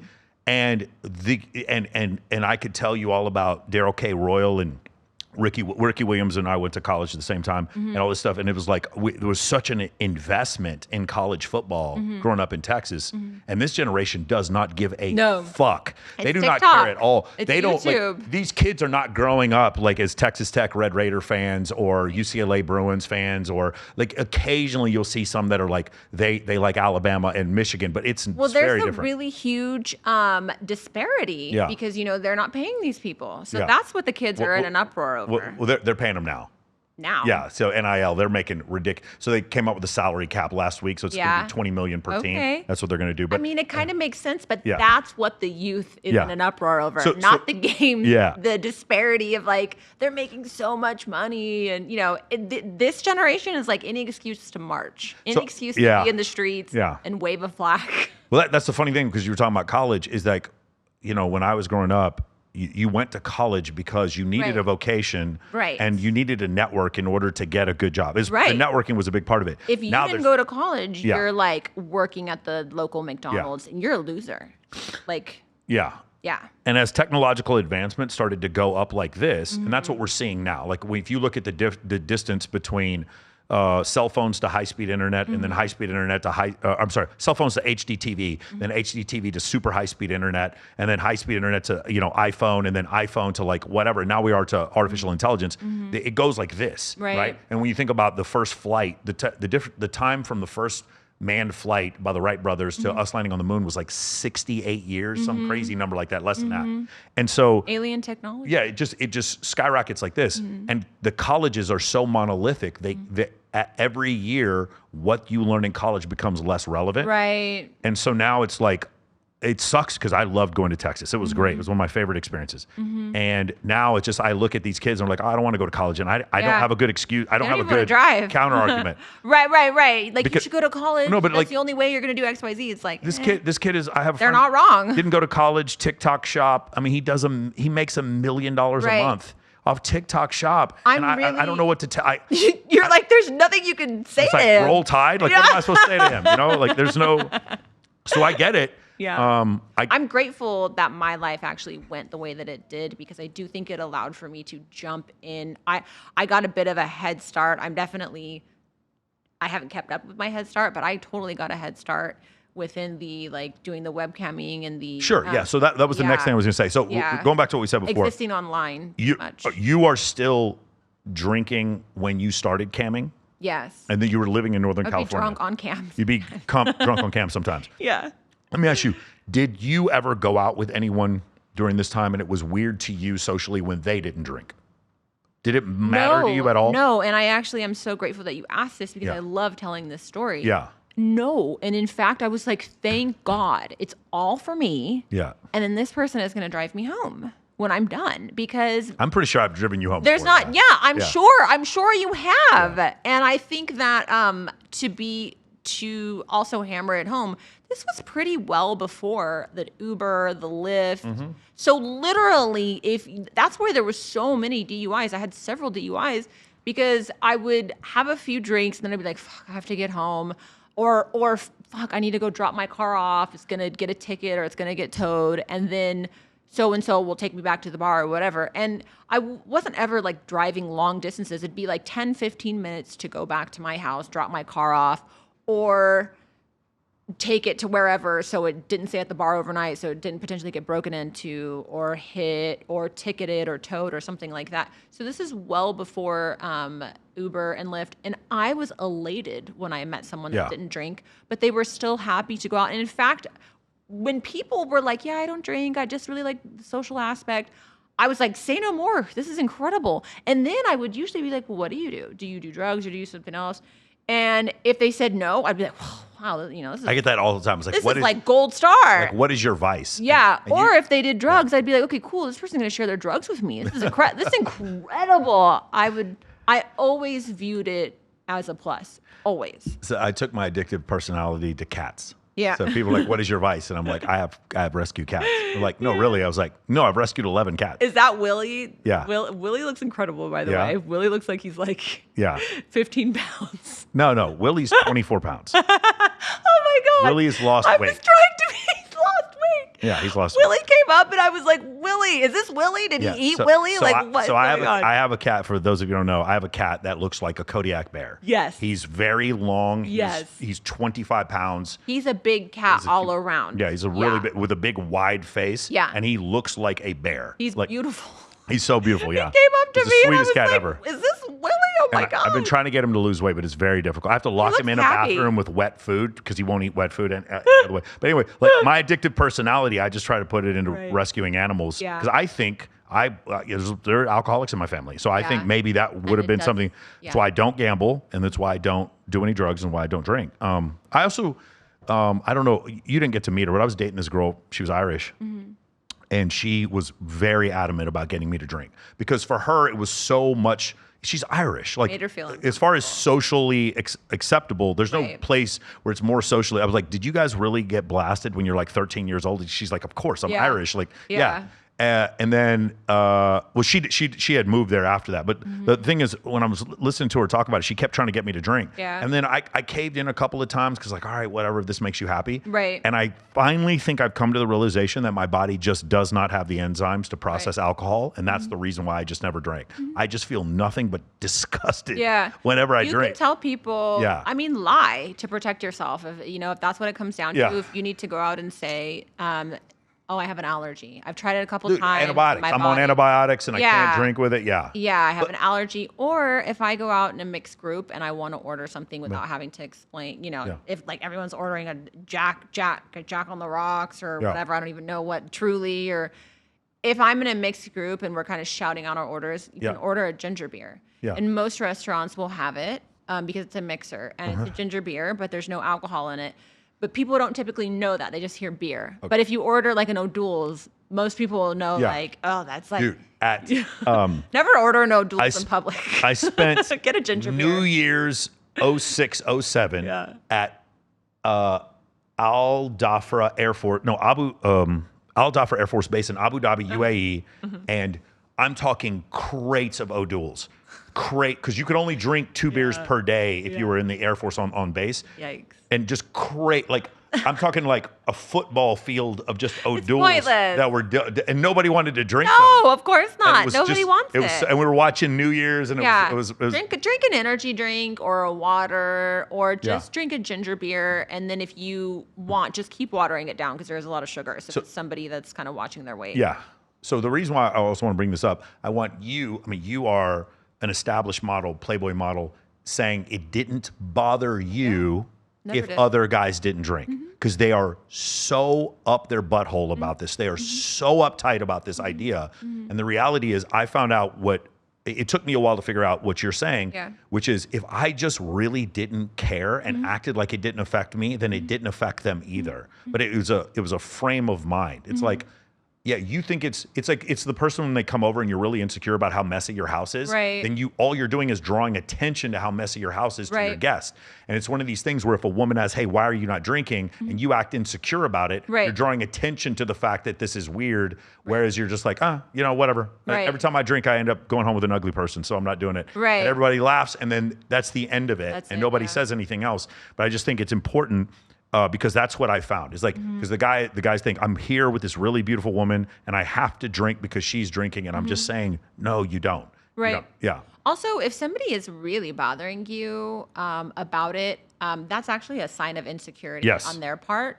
And it's probably not someone that you want to be around or continue to spend time with because if they're insecure about something as insignificant as drinking. Yeah. And I'm not talking about insecurity about, oh, I'm going to be 40 next month and I have some wrinkles, or, oh, I have a little pooch I can't seem to get rid of. Those are valid insecurities. Physical insecurities, those are valid. We look at ourselves every day in the mirror. So I'm not trying to invalidate somebody who has insecurities in general. I'm talking about if somebody is so bothered by the fact that you're not drinking a liquid with them, that's a little bit weird. And it's just a sign also that you guys probably aren't going to vibe. I mean, I got kicked out of a nightclub one time for not doing cocaine with the manager. it's probably somewhere that you don't So need funny. to be in the first place. No That's shit. so aggressive. And the guy I was with was a sheriff's bailiff. He was a police officer. It was crazy.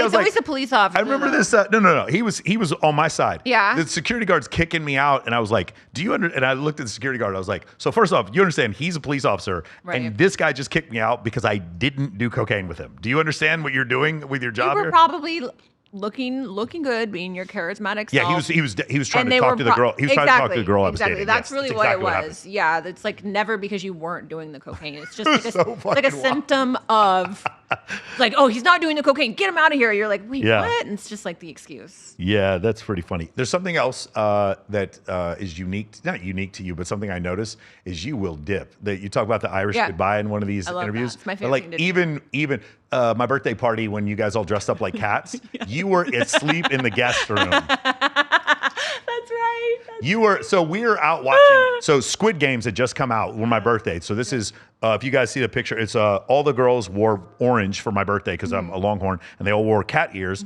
This would have been October of 2021, and then you came out and Jesse Preston was there, Kayla Abney, like a bunch of All the OGs. Yeah, Kayla Franco. And the thing is, for those of you who don't know, the rest of you who unfortunately suffered through a pandemic, we did not in Las Vegas. Yeah. We ignored your pandemic completely. We did nothing but party during the entire pandemic. It was the wildest parties I've ever been into I my love life. that. The craziest photo shoots House with parties, the most photo girls. shoots, yeah. We would have photo shoots with 50 girls that would turn into a I house was party. there. Remember we smashed your face, smashed yeah. my face with a cake and the burned my eyeball because of Sorry. that was pretty funny. So that was the next year. That was 22. Actually, no. That was 20. When that happened, that was 2020. I was 43. My 44th birthday was at Omnia. You came to that, and then I just remember like we were all partying back at my place, and you had been asleep. I had been asleep. You had been asleep in my guest room with the door locked, and we didn't know what happened to you. I usually text someone. I think I Yeah. might have texted Rolo. Yeah. Because I thought that he would relay the message, and if Yeah. it was you, I thought No. Yeah. You text Rolo the third year. That was the one at Zook. I think it was when Okay. with the Rolo. It was Probably. no, the Zook one or the Hakkasan one. I can't remember. I love that you have stories of me dipping out. If I say I'm gonna go to the function, I'll go. But I'm like 90 minutes top. Yeah, no, but that's my Yeah. point. It's like, well, you come to Babes in Toyland with Yeah. me, and I'm like, okay, here's CJ, and I just Yeah. see you, and then you are gone, girl. Like you are out of there quick. But do you care? No, you I don't. care. But I also Exactly. know why you're doing it. Right. It's like you got to get up in the morning to Right. like meditate and drink matcha, and then like do some kind of weird stretch and a cold Right. plunge. Like I already know Right. some West Hollywood shit. Like Right. you already have that planned. But it was just really interesting, and I actually kind of started doing that. Like my friends are like, "Well, let's go say bye to everyone." Yeah. I'm like, No. "Nah, I think they'll like me more if I just don't Yeah, say." no, and guess what? Like it's not even goodbye. Like I'm gonna see these people in a week from Yeah. now or a couple weeks from now, and then we're just all gonna like talk about how much fun we had tonight. Yeah. It's not even goodbye. Like you're not my friend if you like ever try to make me feel bad about leaving when I want, and that's Yeah. one of my favorite things to do. And in fact, I just do it because I'm sober. I've said I was gonna go. I've participated. Yeah. I did the story. I took a picture. I'll Yeah. be leaving now, and that's it. There's no discussion around it. So so people will look at my IG and they'll be like, "Oh, you just go to clubs every night." I'm like, "No, those are videos from 2-3 years ago." First off, and I only go for an hour and 15 minutes at the most. Jason Strauss one time called me out for this. He was like, "Oh, Michael Sartain's here. He's only here for 47 minutes." He actually said that to me one time. Yeah. 45 minutes is probably the shortest I'll go. And I don't drink, and I'm back at my place. And often, I've done this before, I'll go to the club, come back 2 a.m., and then I go to the gym. Right. Like, so. It's iconic. Yeah, but the thing is, I just really think that a lot of people are really caught up in that I have to drink. Right. And the other one is I have to be there from 10 p.m. till 2 a.m. Right. drinking the whole time, Right. or From people beginning won't to like end. me. Yeah. And the only way for me to get a girl to like me and go on a date with me is I stay from 10 p.m. till 2 a.m. drinking the whole time. And I'm just like, bro, like, Honestly, if a guy is there until 2 a.m. close, like it gives off desperation. sure. Who is actually there until when, like the whole Well, entire most guys, time? most nights are desperate. Like they don't take a girl home. Don't be like get laid so that like Yeah, but they not, but they can't. I mean, we haven't had this discussion. You understand? It's gotten significantly worse in the last 10 years, where there's a good, and I'm extrapolating here, a good bottom third of men who just don't really participate in any kind of dating whatsoever. And why do you think that is? Do they perhaps not have any So it's desirable quality? So it's a combination of two things. So we'll just say things have shifted like this. This is women and men and their preferences. Women's preferences increase because they are like you. How many friends do you know who have gotten messaged by Tyga to go do a video shoot? All of them. All of them. Yeah. Every single one. So now this girl, maybe Tyga's not your thing, but now Tyga is messaging girls and these girls get to meet them. Right. I know a good dozen or so girls that have been hit up by the Champagne Poppy Drake account. Yeah. And I know this sounds extreme to people, but it's like, it's not extreme if the center fielder for your local baseball team is hitting up the girl you're dating. And what's happened is there's a lot of women who have access to these almost unrealistic men. And when I say unrealistic, to be monogamous, Right. and they sleep with these men and then they start believing that because they got this man who's a 10 to have sex with them, that they Right. can get a guy who's maybe slightly below that to also commit, and they can't. And the real confusion is, I'm sure, how many female friends do you have that have been engaged more than 3 times? I don't have any that have been engaged. Been engaged more than 3 times? I know several that have been engaged 5 times. Yeah, I don't. You know, like the J-Lo Engaged, thing where they that's just keep. aggressive. Yeah, so I've Multiple seen times. girls, I've seen being engaged several times, and it's what it is it's a woman nobody wants to commit to, but they want to have sex with her, and so they get her a ring, and she keeps going from one relationship to another. And so because of that, I have seen, and also the vast majority of men on dating apps are deemed to be unattractive.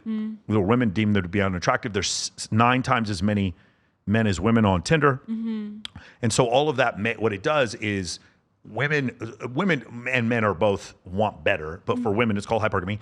And the women's ability to enact hypergamy has become easier because of social media, Right. meaning they could reach out to Michael B. Jordan. Right. I know several models, you can see Michael B. Jordan like their post, whatever. Right, So now yeah. these models before, where it was like you grew up in Galt, whoever the top accountant or Right. personal injury attorney who lived in Galt is Right. probably who you were going to end like up the with. best I could do. It was the best you were going to Yeah. do. And now it's like you are at a Maxim Hot 100 party where you meet, where you bump into a celebrity, then go to an after party, Right, and then at he the introduced you to celebrity's another house. celebrity, and then you end up Right. spending a weekend Right. in like so.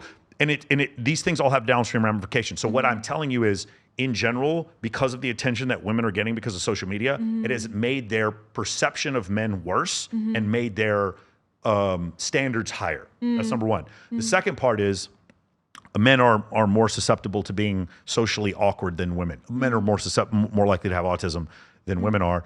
And so now you have this let's meet in person ability in real life, IRL. We meet in person. The ability to communicate with one another. You lose that over time. You see this happen to people who go to prison, stuff like that, or people who go on long deployments. They lose the ability to talk to women. They become very awkward when they get back. Humans are a social creature. The cell phone has removed a lot of that social aspect Right. from it. So now what you've done is you've taken women in general and made their standards higher, and then the bottom third of men and made them weirder. Right. You've made them weirder. And so now, in order for sex is a marketplace, no matter Right. what anybody says. Right. In order for there to be a transaction, if you want to sell me a Lamborghini and I want to buy it for 500 grand and you're trying to sell it to me for 6 million, I'm not buying it from you. Your price is too high. And if you want to sell it to me for 500,000, I want to buy it for $500. My offer is too low, Right. And so what's happened is, because the male offer has dropped in the eyes of the female, then fewer people are getting together, fewer people are having sex. This is probably the generation of the most exposition and the least amount of intercourse. Does that make sense? Like people, in the 70s, I think they were having sex more and showing less. Right. I think now people are showing everything Right. and having way less sex. Right. Well, I mean, first off, so I think that men, and I could be wrong, but I believe that men are more often diagnosed as autistic, and that women, for whatever reason, it takes them longer to get a diagnosis. Well, I'll tell you why. Why? Because if you're a beautiful woman, your autism doesn't affect you nearly to the effect that it does a man.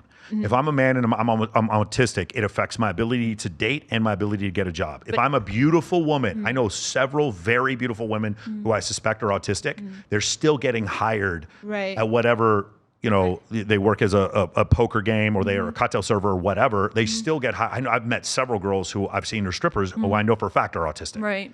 And so what I think is, if it's not a problem, you're still pulling in 200 G's a year. You don't go get anything diagnosed. Because that woman's value is based on her looks. I think it still affects her. Sure. She's just able to get away with it more Sure. because she looks a certain way. Sure. But who is rewarding her autistic behavior because she's beautiful? Well, no one's rewarding our autistic behavior. They're rewarding her because he's beautiful. And who is rewarding them? Right. It's the men. It is the men. So again, I this is the other part that I want to say is because this bottom third of men have fallen off so much, and I'm being conservative. Right. You'll talk to some creators, they'll say it's the bottom 50% of men. And if you deal with just dating apps, it's the bottom 80% of men. But let's just say the bottom third of men, maybe the bottom quartile, if you deal with these men and they feel worthless, they act worthless, they're, again, if you want to watch porn, that's very different than you subscribing to a girl on OF and then having conversations with her agree. when you're not, that's not a real person you're talking to. Right. Now you're often talking to an AI influencer. That's I know Madison Ivy. I had dinner with Nicolette Shea the other day. She doesn't give a fuck about you guys. I'm sorry. She doesn't know you. She doesn't care. She's not trying to have a one-on-one relationship with you. Well, some of you she is. A few of you. But most of you she's not trying to do. That's not the norm. Asa Akira did not wake up this morning about, hey, what's going on? That's not how they don't care. Studio porn, they did not care. Now with OnlyFans, it's like, I'm selling a girlfriend experience. But Brandy Andrews came on here and explained to me this concept of a girlfriend experience. And you do a show called Inside OnlyFans, right? And so it's funny because our podcasts are on the opposite sides of the same coin, and we've had so many common guests where you've had them on your show and I've had them on mine. Right. And one of the things that I just think is so first off, you see Sophie Rain making $57 million, and then you see Bonnie Blue having 1,000 men lined up to have sex with her. The 1,000 men lined up to have sex with her, to me, screams a sociological problem. For her or for them? For men. For everyone. Bonnie Blue is Bonnie Blue. She's not going to change. Yeah. Bonnie, you and I both know girls that their whole destiny was to become a sex worker. Right. There's no, you and I can think of 5 girls right now. Yes. They're like, I love having sex on camera. Yes. I was going to do this no matter what. Right. And they're fine with it. They happen to be getting paid for it. They happen to be getting paid for it. Some women, I'm not saying there aren't several women that are extorted into doing it. That happens. But I know women who they were going to be a sex worker no matter what. Right. And they're happy. And it shows. Sure. Yeah. But And they'll be doing it for a long time. So Bonnie Blue and Lily Phillips are not being extorted. Okay. Right. That's the difference. Agreed. But so I don't think I heard Andrew Tate saying something similar to this. He's like, Bonnie Blue is not the issue. It's the men who continue to fund her. And then additionally, how 1,000 men? Right. I just want you to consider being one of those 1,000 men. Being anyone, whether you're the first or you're the last. But you're in a room. You're in a waiting room. Yeah. Listening to what's happening in the other room with a bunch. And then you see some sweaty dude come out. And you're waiting there. And you're waiting in line for pussy. And you're angry at women for the pussification of men when you're happily waiting in line for 1 or 2 pumps. So here's the other crazy issue is that Bonnie Blue will probably be the most attractive woman you ever have sex with. Which makes it even more insidious and just so pernicious. It's so crazy. To me, I think that is more of a description of the problem than anything else. Is that 1,000 men would line up to even do that in the first place? Of their own volition. Of their own volition, Nobody's making them do that. Yeah. And then those same men, perhaps not those same, but you know what I'm saying, and hopefully the viewer does too. Hopefully you can make the connection here. Those same men will then turn around and cry, rage, why will no one have me? Now I have to go home and jerk off and talk to my OnlyFans girlfriend and give her all my money, and I'm unable to pay my rent, and thus I'm unable to go out and drink with Michael and afford to be able to do his Men of Action program, rage. And it's like, wait a minute. Yeah. These women, myself included, because I have an OnlyFans page as well, we're not doing this out of the kindness of our hearts. Yeah. We're doing this because we're being paid. And if the men were not making it so that it's so profitable, nobody would be doing this. That's why nobody wants to be a fucking school teacher anymore. Because these poor people are eking by on a meager living. And as heartfelt as much as my heart might be called to teach the children of tomorrow, I still need to be paid for my time. Yeah. So do you also see the issues of like the downstream ramifications? And again, it is the men who are paying for this, where it's like there are women who would have been surgical nurses and women who would have been physicists who end up starting to do this instead. Right. I mean, you're taking them out of the marketplace to a certain extent because it's selecting for your physical attractiveness, not your IQ. Right. And so that's one of the issues that I see. It's like, I don't know. The problem is this. Here's the example. The girl who like under no circumstances would have gotten into getting naked online. Right. And she goes out with you and me to a fucking party, and every girl there has at one point or is currently pulling in 100 G's a month or on her 10, OF. 10 G's. Even 10 G's a month. Or even like Caitlin and Kindly making all that money and never even been nude before, making 30, 40,000 a week. Right. And then you're just like, the prospect of going a residency or going to school. And I'm just saying there's downstream ramifications. Just like I like living in Las Vegas because I think if you go to the gyms here, the women look healthy and they have muscles, and and so what it does is it causes the cocktail server, when the housewife sees that, she wants to get in shape because she sees the cocktail server. Well, I think the downstream ramifications of healthy women make more women healthy. I think the downstream ramifications of women being so rewarded simply for their sexuality has for the women who've chosen to do it, that's not the issue. It's that downstream, like now, what choice does my daughter have? Right. I see what you're saying. Yeah. If my daughter wants to live in Manhattan or San Francisco, what choice does she have? Right. That's a good question. And so that's where it becomes all problematic. Her peers, exactly, where all her peers. Even if she goes to a good school, even if she goes to a good college. Most people don't want to sell crack. Right. Most people who sell crack grew up around crack dealers. Right. That's how it works. And so it's normalized. And so that's why I think it's that problem is. I look at society as a whole and I'm questioning, like, how are we going to go forward when we deeply sexualize? Now, here's the counter to both sides here. These men at the bottom who are kind of falling off, once the sex robots happen, it's not me. Read Ray Kurzweil. He goes over this concept. We are going to get to a point where we have an android where men, maybe they can still tell the difference, they just don't care. Right. If you look at how pervasive... They won't care. If you look at how pervasive porn is, right. and you think about the concept of going one step further and having a sex robot, right. if you think that men will not adopt this concept in droves, you're out of your mind. Right. Here's my counter argument to that. At first they're going to be quite expensive. Yes. These men just like a cell phone. These men aren't going to be able to afford of course. them for a very long time. It's like $100,000 for a really good one now. Yep. So they're not going to be able to afford them. So they're going to have to go back to Bonnie Blue, jerk it for $2.99 or $3.99. I'm saying we'll the have bottom future. level men. Yeah. Y'all aren't going to be able to afford these robots. No, you know what they're going to do? Just like the real women. They're going to share. Sorry. They're going to share them. They probably fucking will. And you know what? To robot. That I say. I mean, the 1,000 is going to be lined up for the Bonnie Blue robot. You know what I mean? And instead of the 1,000, it's going to be the 100,000. So, and they're going to have an alert on their Apple iPhone going, I need up next. Yeah, up next 30 in minutes. 15 minutes. It's going to be like the reservation for pussy. Respond with why. Yes. If you are still coming. That's right. That's right. So, and you know what? God bless. Here's my thing for something like that. There will be some people that will have these sex robots. Yeah. And they will be happier because of it, because the sex robot. I don't know if they'll be happier, but their horniness will lead them to the sex robot. Yeah, and they'll feel fulfilled and they'll be happy. Sure. They'll say she never talks back. She's gonna, this is gonna be 25-year-old pussy for the rest of my life, and she's gonna say yes to all my requests, and it's gonna be. And she looks different every day. Yeah, exactly.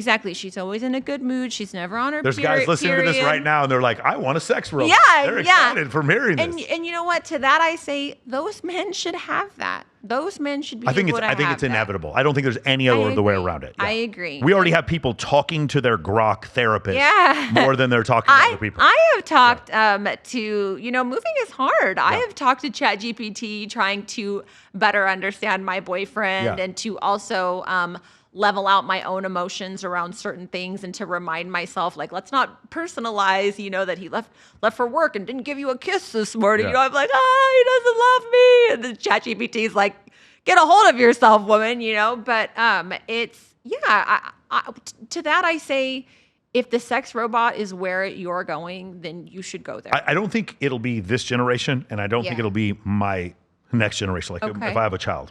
Okay. I think it'll be our grandkids. Okay. What'll happen is it's just like, imagine 100 years ago. Remember, it's 1925, and you explain to some farmer, it's like, the women they put silicone in their boobs. Right. They'd be like, what are you fucking talking about? Even air travel. Yeah. Like where people were like, exactly. You're just leisurely flying to go vacation in Greece for a week. Like, what the fuck is going on? Like, they would think that's it's madness. Crazy. Yeah. So what I think is what we consider madness now, we're going to see in the future as commonplace. Right. So that's one side. I said, like, so the bottom third of men, I think, will be adopting some form of sex robot, something, whatever.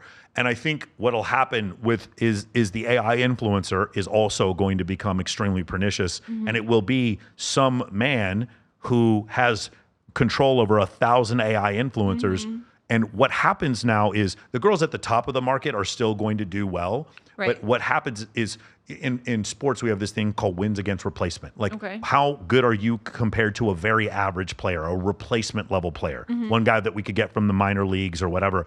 And so what happens is when the replacement level OnlyFans creator becomes the AI influencer, then everyone below that number is completely priced out of the market. Right. And I think it becomes problematic. So then do you think that in turn, this will then encourage people to go back to college, or do you think the AI is also going? I'll tell you, in 10 years, strip clubs are going to be packed again. Okay, interesting. And I could see Hooters and Twin Peaks full of hot girls again. I actually 1000% agree with you. I don't know if it was me and you that were talking about this, but I actually think that with the introduction of AI, CJ Sparxx, actual CJ Sparxx, I actually feel as though I'm going to be able to charge a higher premium for like a phone call. For being real, For a video call. Exactly. Have you seen what Corey Yee's doing with her AI stuff? No. So every day she has a new AI image of herself walking, and it looks like Corey, but it's like just blemishless, flawless version of Corey Yee, and you can't tell you can tell the difference. I'll have to look at it. But and she's doing it every day, and like the problem if that fantasy becomes real. And it could become real because, like I said before, I know some of these porn stars, they don't care about you. The AI influencer not caring about you, how is that going to make any difference? Job. And it's not that if I'm a Subway worker, if I'm at Subway making a footlong, I don't care about the person whose sandwich I'm making. It's not that. It's just that I can't afford to care about every single person every day I'm making a sandwich for. So it's not like any more revered or any less. It's just that I am here doing my job. And people say too, you don't care, nobody cares. It's not even that. It's not even on that level. It's just a job. Yeah. Whether, and I always even say too, like, it's not even necessarily empowering. It's just a fucking job. This is my job. That's Corey Yee's job. Like, am I not just allowed to exist and to have a job that makes me lots of money and I don't have to toil in the field? So here's the other thing. I've heard this before. We reacted to a video where it was like they were talking about the loneliness epidemic, and then she started like bitching about people who were talking shit about her on her comments on Instagram and YouTube. And I think there's a conflation that's happening that's not accurate. Women, because the guys who are leaving the nasty comments, that is not even 1% of men. And there's a lot of lonely men who aren't leaving those comments. Most people I know have never left a comment on a YouTube video. Every successful guy I know has never left a comment on a YouTube video. Right. And so, and I think what happens is we take these insults so personally, and then we're like, well, this is the reason you're lonely is because you're an idiot who's doing this. And I will agree with you, that guy who's leaving that message, he is unsuccessful because he's a troll, and he's not aware of it. But there is an additional thing where we're going to react to a video next week where this guy, he's like 6'3", the guy makes $500,000 a year. He goes on Bumble and he can't get a single girl to go out with him. They don't respond back. They're getting, you probably don't know this, but like since you and I met, since 2015 and now, the flake rate for women on dates has 10x'd. Yeah. Women flake at insane rates. I've had women before for modeling gigs, getting paid, agreeing to everything, no call, no show. The rate of flakiness with women is outrageous now in comparison to what it was 10 years ago. Like no level of accountability. And so I think from that standpoint, going back to what I said before, I think what's happened is you get the insults. Like there is some truth to what you're saying. The guy who's insulting you on Fresh and Fit is also subscribing to your OnlyFans. I do think that's the case. I just don't think it's quite the correlation. I think there's just a lot of lonely men out there who don't hate women who are subscribing to OnlyFans. And there's a lot of men out there who do don't understand how to channel their feelings. And so they channel it into hating women instead of getting better with women. The reason why, I'll tell you, the reason why I don't hate women is because most of my experience, almost every experience I've had with women has been positive. And so that's why I like women. If you ask Justin Waller. Because you choose to view it that way. Correct. If you ask Justin Waller, if you ask Adam Sosnick, they're going to say the same thing. My encounters with women are almost entirely positive. And so because of that, I love women. And so it's difficult for them to understand that. And what'll happen is you'll have a guy who gets hurt by one woman, and so it's revenge against all women. Exactly. And so and you'll have women that will do that too. Yes. Come the fuck on. And we say this a lot in my 12-step. Nothing special is happening here. There's nothing unique going on. I cannot stand the trope about, well, she hurt me, so now, I'm untrusting and, fuck these 304s and fatherless behavior. It's like, cool, you were hurt. We've all been hurt. Yeah. Are we all we're all supposed to go in a corner and circle jerk? There's nothing special happening. To a certain extent, there's nothing special, but there are cases where a woman straight up does something like try to rob you, or it's totally unaccountable, or ends up sleeping with one of your friends. But there's so many cases that men will do different things to women as well. So who are we, as far as I'm concerned, and I've been hurt. This is coming from someone who's been hurt. Different ways I've been hurt, and I'm sure I haven't been an angel of a girlfriend. I'm sure I've hurt others. So I'm not saying that I'm perfect or without hurting somebody else. But what is that? If I wear that hurt on my sleeve and I take that into every new relationship, of course, what you're saying, of course, where am I you're taking going? that trauma with you, an eye for an eye type of a thing. I'll never get another new great relationship. It's just so tired. So the issue is this: there's I want to hold women accountable, and there's the fatherless 304 behavior, and then there's I want to get really good with women and make a lot of money, be very happy, have a present moment awareness and tons of gratitude, and I'm only interested in this. And the problem is that does not grow your YouTube channel. It really this grows your YouTube channel, giving people who are angry a place to vent. Yeah, but then these idiots, these incels, think that that's real. Then they hear it and they think that that's real. And sometimes I'm just like, are these the same people that also think porn is real? Yeah, it's a nuanced issue. But the thing is, so you and I are friends. The debate about whether men and women should be friends to you and I is an absurd debate. I don't understand why people are still having this discussion. I'll say this before I'll continue to say it. The absolute, if you want to date out of your league, if you're a 5 wants to date a 10, having a ton of female friends is the first, second, and third best way to do it, other than spending money. With no money, take a look at my Apple Watch. I just drove here in a car that has 115,000 miles on it, and I date beautiful women because my friends are female. If you don't understand that, I'll come on a live stream on YouTube and I'll embarrass you if you want. But it's one of these situations. You're fully aware. I've met beautiful women from being friends with you. I met beautiful women, kindly, Jesus Christ, so many beautiful women from being friends with Kindly. I get excited to introduce people to you because I'm like, okay, this is my cool friend that has a lot of different, awesome, unique things going on and a lot of interesting things to say and talk about. Yeah. This one girl, I've told the story before. One of Kindly's friends, I won't call her out here. But you and I both know her. Okay. She goes to Kindly the other day because she saw me leaving Babes in Toyland with a just stunning blue-eyed fucking brunette. And she goes to Kindly. She goes, "Does Michael have a huge penis? Why is he always with these beautiful women with Kylie and all these other girls? I don't understand." And it was just and Kindly's like, "I don't know," because I've never discussed it with him. But it was it Kindly told me the story, and I'm just dying laughing because this really interesting study, and I'm sure you'd find this interesting. Lucy Hill, 2015, she does a survey of 176 couples, and she looks at when they met and when they started dating and the difference between those two numbers. So how long they were friends before they started dating. Okay. And then they asked whether or not these couples were friends. And then they also rated the attractiveness of all the members of all 176 couples from a scale of like +3 to -3. And then they looked at the correlation. If the best way, the shorter time period that they knew each other, the higher correlation of attractiveness. Does that make sense? The shorter time period. The shorter time period. So if you're a 10, the best way for me to date you immediately is for me as a man to also be a 10. The correlation of people knew each other for a short amount of time, for them to be the same level of attractiveness is how they got together. So the guy who's a 10, the best chance for him to date a girl who's a 10. As at the 4 or 5 month part, the correlation went from like 0.72 to like 0.3. And then at the 9 month mark, there was no correlation at all.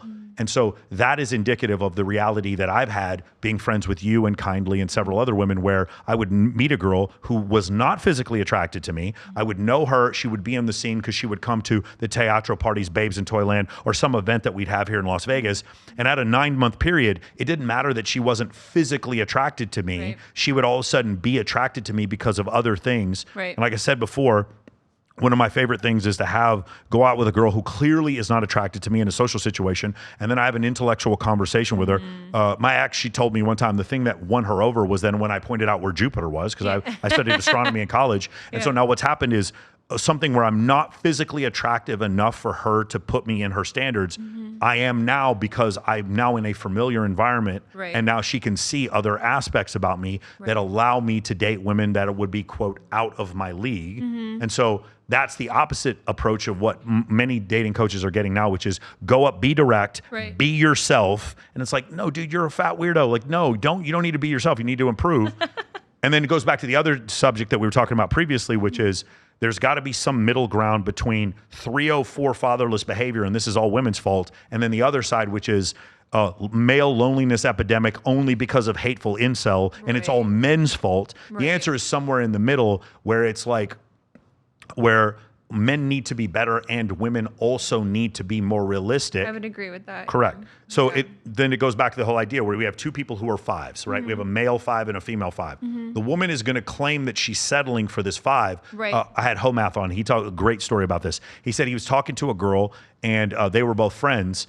And then people were asking, because they would hang out all the time, and they would say, are you guys dating? And she was like, I can't believe people think we're dating. And he's like, why do you think it's weird that people think we're dating? Right. And she's like, because we're not the same level of attractiveness. And he goes, who do you think's more attractive? And she goes, me, obviously.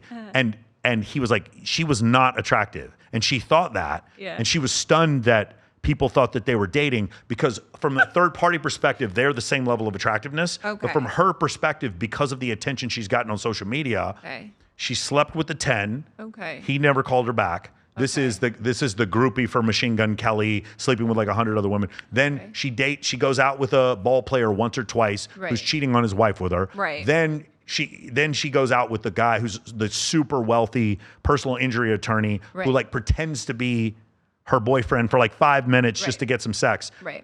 And she thinks that she can get these guys to commit. Remember, she's still a 5. Then eventually she turns 35, 36 years old, and or maybe she turns 30. The average age of first marriage is 29. She turns 29, and now she settles for the 5 when she would have been with the 5 anyway. Right. I see what you're saying there. And so now this is a terrible Comes into situation. the relationship with a bit of resentment. Right. Well, now this is a terrible situation for both 5s. Right, where she should have been. Because the guy is now dealing with a woman who is unsatisfied by him. 80% of divorces are initiated by women. Right. And the girl is now thinks she's settling for a guy when she actually got a really great guy, and she doesn't recognize that he's a great guy. Right. And so the counter that I found, because I'm not going to make women lower their standards.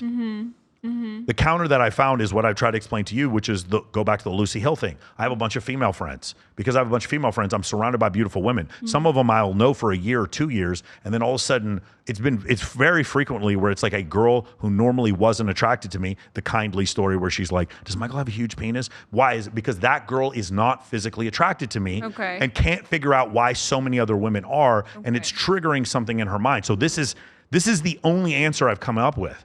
is for men to just have a ton of female friends. Right. And then all of a sudden they get the girl Right. who would be quote unquote out of their league. And that girl now finds a man attractive that she normally wouldn't find attractive Right. because it turns out this dude is funny as shit. Well, the problem is that I think that while I completely agree with what you're saying, I think that sometimes these men are just so like, I don't know if the word is like hapless or helpless or just also just like not cognizant or aware of like the degree of their kind of the energy that they're giving Decrepitness, off or, yes. Yeah, I hate to say that, but like No, I'll say it because here's where the rub is, Cassandra. It's like this. This is the deal.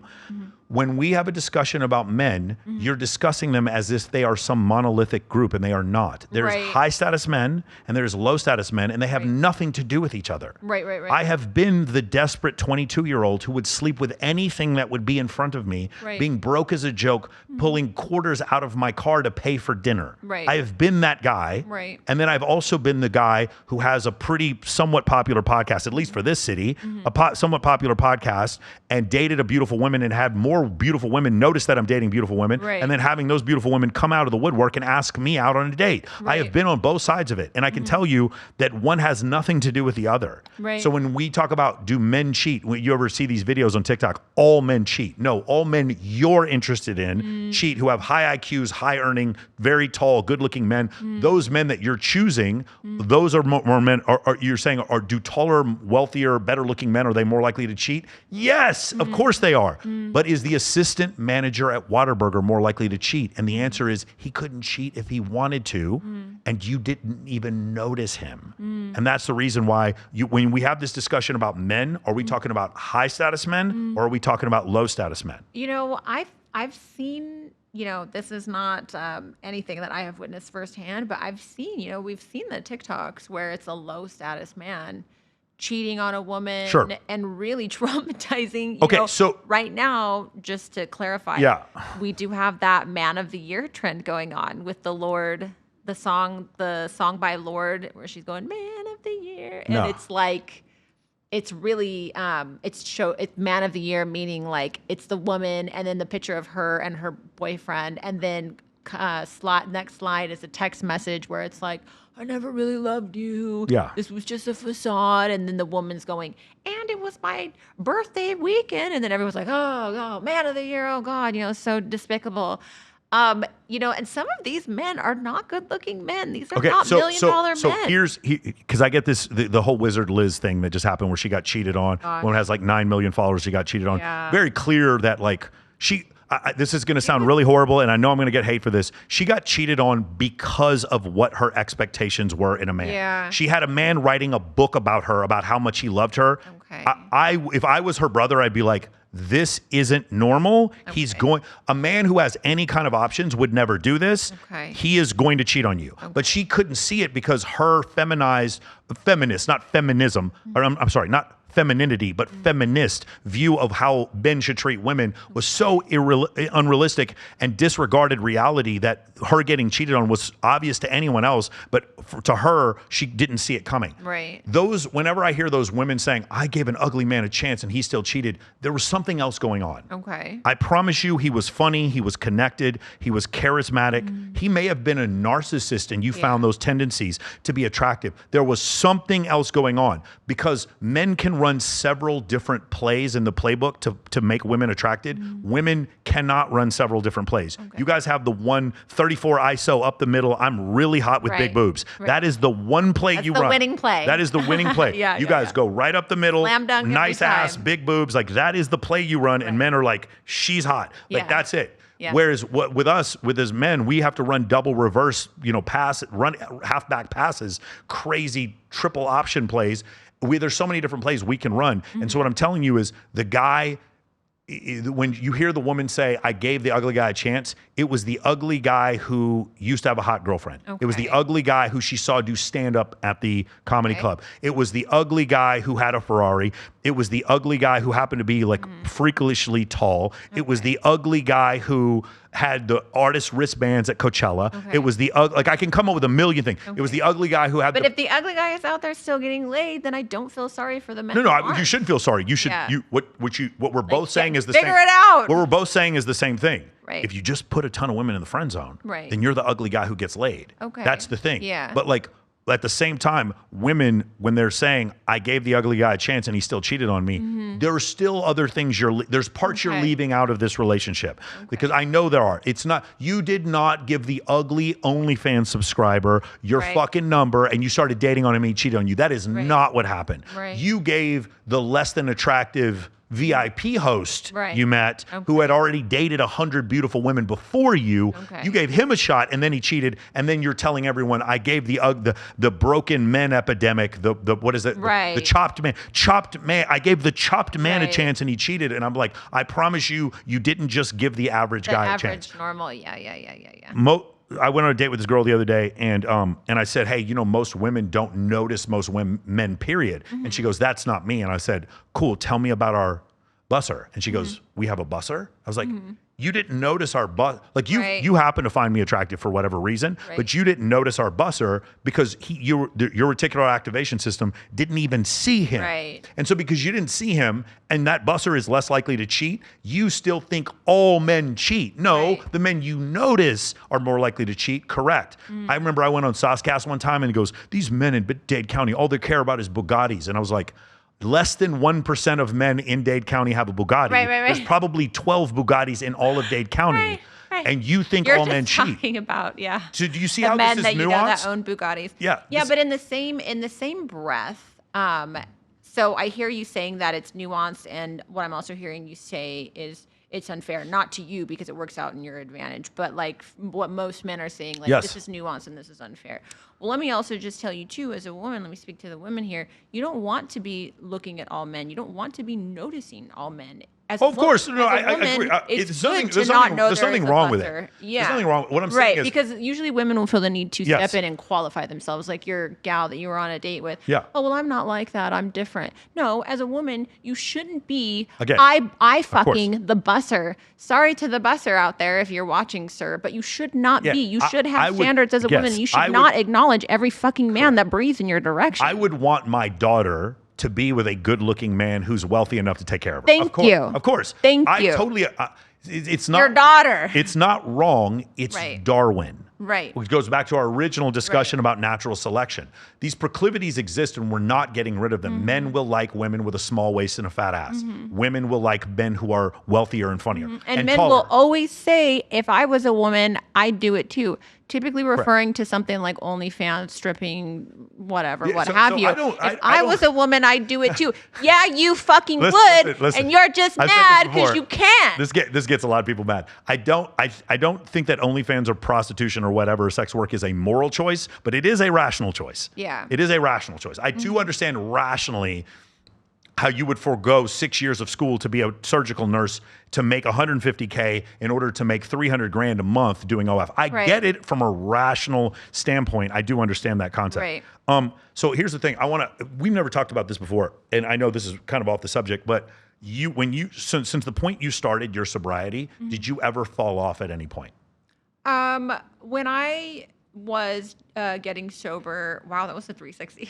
Yeah. No, I'm sorry, because I meant to ask you this earlier, but I've been always wanting to ask you this because I don't know if you ever relapsed while we were friends. So after Owen and I broke up, one of the things that Owen was like, we're going to break up and you're going to drink again. Yeah. And I was like, in my head, I was like, no, I'm not. Fuck you. And I had what we call in the rooms as a white knuckle sobriety because you're literally just gripping the seat of life.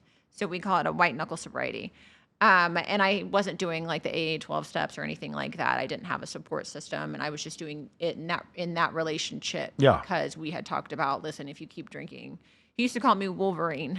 Yes, because dude, you could just I just fall down and like just get right back up. Yeah, and so alcohol gives people these like analgesic power, like like you can stand at this the day drinking for St. Patrick's Day. Yeah. How do you stand? I can't stand up for 10 hours. My back hurts. And these people just have this stamina to deal with bullshit. It's because alcohol continues to give your brain that reward feeling. It's wild. So like when you get another shot and you take the shot, it's like it's a reward, you know? So I mean, that's the only reason why. But so after we broke up, I think I waited like 90 days and I was like, that's right, I'm going to drink on July 4th because I was at Big Mike's, like really beautiful white Big Mike's party. house is incredible, yeah. Yeah, but this was the one, this wasn't even his house. This was one he had rented in Malibu. It's probably burned down. Oh, okay. Because it was just something he had rented. And it was like a beautiful, caviar, champagne, like, the shrimps and lobsters and all this good stuff. And I thought, you know what, I'm going to take a drink. And so then I relapsed that weekend. I think I was like drunk for like 3 or 4 days straight. Lost my purse, lost my ID, lost my phone, lost my dignity, lost it all. And it was like all in the span of like an hour to 90 minutes where I was just like shit-faced looking for cocaine. And so that ended that. And that was almost a year. And it was many years later where I got into the 12-step, the AA program. Did you have any other relapses after that? No. No, that was it. No. Okay, Yeah, so past 6 years sober now. The reason why I bring this up is because I know some people who can drink and go 1, 2, 3, 4, 5, and then once every couple years they'll get to 10, and then I know some people that will go 1, 2, 10. Yeah. They have there's no mid-tier. It's 1, 2, and then they've got a gun in their hand. Yeah. They're hanging outside of a window. They're vomiting. They're falling down. It goes 1, 2, and then immediately level 10. You're talking about one and two drinks and then level 10. Like the level of drunkenness. Yeah, like, I think that was me. Like level 10 is you're having a seizure. You're putting a gun in your mouth. Like you're absolutely lost your mind. Yeah. Falling over, vomiting. Like completely lost it. That was Assaulting typically how I police was. officers. Like that crazy. This No is middle. 10. Yeah, there's no mental, don't remember any of it. Yeah. And then some guys can go 1 or 2, have a couple of drinks. Right. But I know some people who it goes 1, 2, and immediately it's 10. We don't see them for 3 days. Yeah. They're doing cocaine with a stripper that they met at some club in a limousine. We don't see them for 3 days. They've spent all of their family's money. Yeah. That's crazy. And so I think the recognition for some people, like you do know that there are some people who can't handle their alcohol. Obviously, you're aware of that. I really believe that I do have an allergy. Yeah. Yeah, I really do believe. And in the You have a what? An allergy. An allergy, That I have an allergy to alcohol because my body doesn't react to alcohol the way the average person does. Got it. Oh, I see what you're saying. Allergy. Yeah. Okay. I see what that I'm I saying. have an allergy because if you think about it, it's an adverse reaction. So you're saying get drunker with less? No, I'm just saying I never want 1 or 2. I always want as much as I can possibly handle until I black out. And then once I black out, I just continue to drink. And even to the point where I throw up and make room for more, or I'll be on the hunt for cocaine because I'll be like, okay, that'll sober me up so I can drink more. And it's enabling. No, this is something I've always wanted to ask you. For somebody in this position, how enabling is it to be really attractive? Do you understand what I'm asking? Yeah. It's People just give you alcohol. People give me alcohol and drugs all the time now. And I'm like, where were you 6.5 years ago? Yeah. I really could have used this. Yeah, but like, do you understand what I'm saying? It's like, so you just, I'm consider the girl, makes money off her physical attractiveness. Maybe she's a poker dealer, or she's a cocktail server, or she does OnlyFans, or she's a dancer, or whatever. She's just a model. And she has a problem with drugs or alcohol. Right. But she doesn't, number one, she's not getting fired from her job. And number two, she doesn't have to pay for any of it because she's physically attractive. Right. So your physical attractiveness, or in general, a woman's physical attractiveness enabling her substance abuse. Correct. But the price that women have to pay, our beauty really is our currency. Sure. And with the invention of, Ozempic, Botox, breast implants, hair extensions, makeup, heels, you name it, we can maintain our beauty for even longer now than we could have, many years ago. And one of the things that I tell myself in regards to like not drinking, I think men too, by the way, is that I agree, but for you guys, it's a lot slower, like the effects, Do you remember the show All in the Family? Carol O'Connor, Archie Bunker? Yeah. You remember that? Yeah. Carol O'Connor. Do you remember what he looked like in the show? Yeah, he was an old fat guy. He was younger than me Really? right now. Carol Oh my O'Connor goodness. started filming that show at 47 years old. Well, I think the Golden Girls were like 40 something, Yeah. 42, and it's Yeah. like I'm gonna be 40. Carol O'Connor had just turned 47. I'm about to turn 48. So I am older than Archie Bunker was in season 1. Wow. Yeah, but anyway, go back to what you're saying. Yeah. I mean, that's crazy, but also, that's an extreme example, Yeah. but that's a really good example. Women especially, we have to be so careful with the way that we ingest alcohol and the way that we ingest drugs. Like, I get it in the early 20s when you're perhaps moved to a big city from your small town and you're going like, I want to rage, just everything is brand new. Like, I get it, do that. I definitely wouldn't caution somebody against, like, live your life, do the drink and do the drugs thing, whatever you feel called to do, like, do it. Because I don't think it's good if you don't do it and then you always have that in the back of your head, like that voice kind of calling to you. So do it, do what you can, and then try to get out as soon as possible. But I think that for women, like drugs and alcohol, it really robs us of our femininity. Drinking to black out is inherently kind of masculine because You're drinking to blackout, but also being like overtly, I've seen girls get violent. yeah. I've seen girls get, the violence thing is a big one. And then I've also seen girls get promiscuous in a way they wouldn't. I've been meaning, Right. talk to you about this. Do you remember you and I went to Jeff Franklin's birthday party at Yes. that Cielo house, most Yes. beautiful house in Los Angeles. And we left and I gave one of your friends a ride home. I won't say what her name was, but she went to AA with you. And she told me, she was like, before I drank, I would sleep with guys all the time. And she's like, I've been sober for 3 years and I haven't had sex in 3 years. Like the sex was part of their, I'll tell you later. Okay. Maybe she's like, I've rarely had sex in the last 3 years, Okay. but it was like, It's true. because alcohol becomes such a strong, and we've had Yes. Vegas Dave on here before, and he talked about back when he was with Holly Saunders, is like they had never had, like Vegas Dave hadn't had sober sex before. Yeah. And so to some people, to some women, you talk about being masculine, being hyper promiscuous is a bit more of a masculine trait than a feminine one. Yeah. And so for her to drink as much as she did, for someone to drink as much as they did, causing them to become promiscuous was a masculine trait. And only and I've talked to girls who go to AA and then they don't have sex for like years because the drinking and the drugs were part of their seduction process. Yes. Or not necessarily even part of the seduction process, just the only way that they could let go. Sure. It's the only way that they can like lay back and let go and have any sort of enjoyment. So when I say seduction process, men don't have one. Yeah. So where men are like, I don't care. I'm sure there's a bunch of simpy ass men who'll disagree with me, but you're just lying. If a woman's hot enough and you're single and she wants to go behind a dumpster, you're going to say yes. God bless. It's true, but because we don't have a seduction process, we're not worried about you're going to turn around and then kill us. Like we're not. So we don't have a seduction process. What I'm saying is women can completely forego their seduction process, or the alcohol becomes their seduction process. Correct. A crutch. And by the way, in my 20s, I didn't know what blackout drunk was because I'd never been drunk. And the scary part is the girl who is completely drunk out of her mind and is so practiced at it that you can't tell she's drunk at all. Right. And you end up sleeping with her, and then later on her boyfriend finds out, and then she's got to make up some story about, oh, he took advantage of me. And it's like, you seem totally so, again, 25 years ago, back in college at UT, and it's just like, yo, I didn't know, because I couldn't tell that she was drunk. You have some people, you talk about the cocaine sobering you up, they'll do the blow, and then like you can't tell that they are completely out of their gourd. And it seems like they're making a rational decision when they try to take you home. And then afterwards, like did we have sex last night? I've had clients say this to me. The girl called me and she goes, did we have sex last night? I'm like, how did she not know we had sex last night? Because she got so hammered and now you're putting yourself at risk. It's just a bunch of different, it's a really scary thing. It's a really tough space for a man to be in. I can empathize.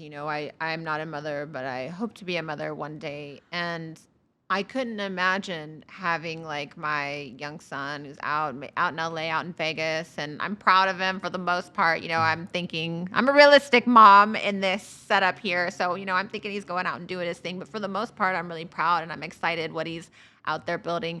And I couldn't imagine something like this happening to my son that I love and that I think the world of, where there's some woman who's saying, you know, oh, well, I was drunk and I don't remember, so he took advantage and potentially like taking him to court. And in fact, there's a boy that I grew up with who was accused of doing something like this. I think they just messed around, and he was a good kid. I can't speak to whatever happened that evening. I wasn't there, but it completely changed the trajectory of his life.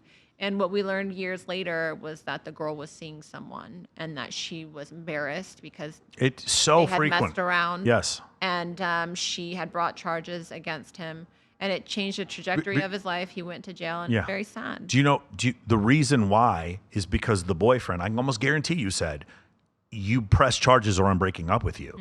Because if you don't press charges, then I think you did this on your own volition. Right, yeah. And you cheated on me. Right. You're kind of admitting. People think like I'm being alarmist when I say this. It's not the girl. Like, so you have two issues. One is the girl with BPD who legitimately you didn't call her back, so she she claims you raped her. That's one issue.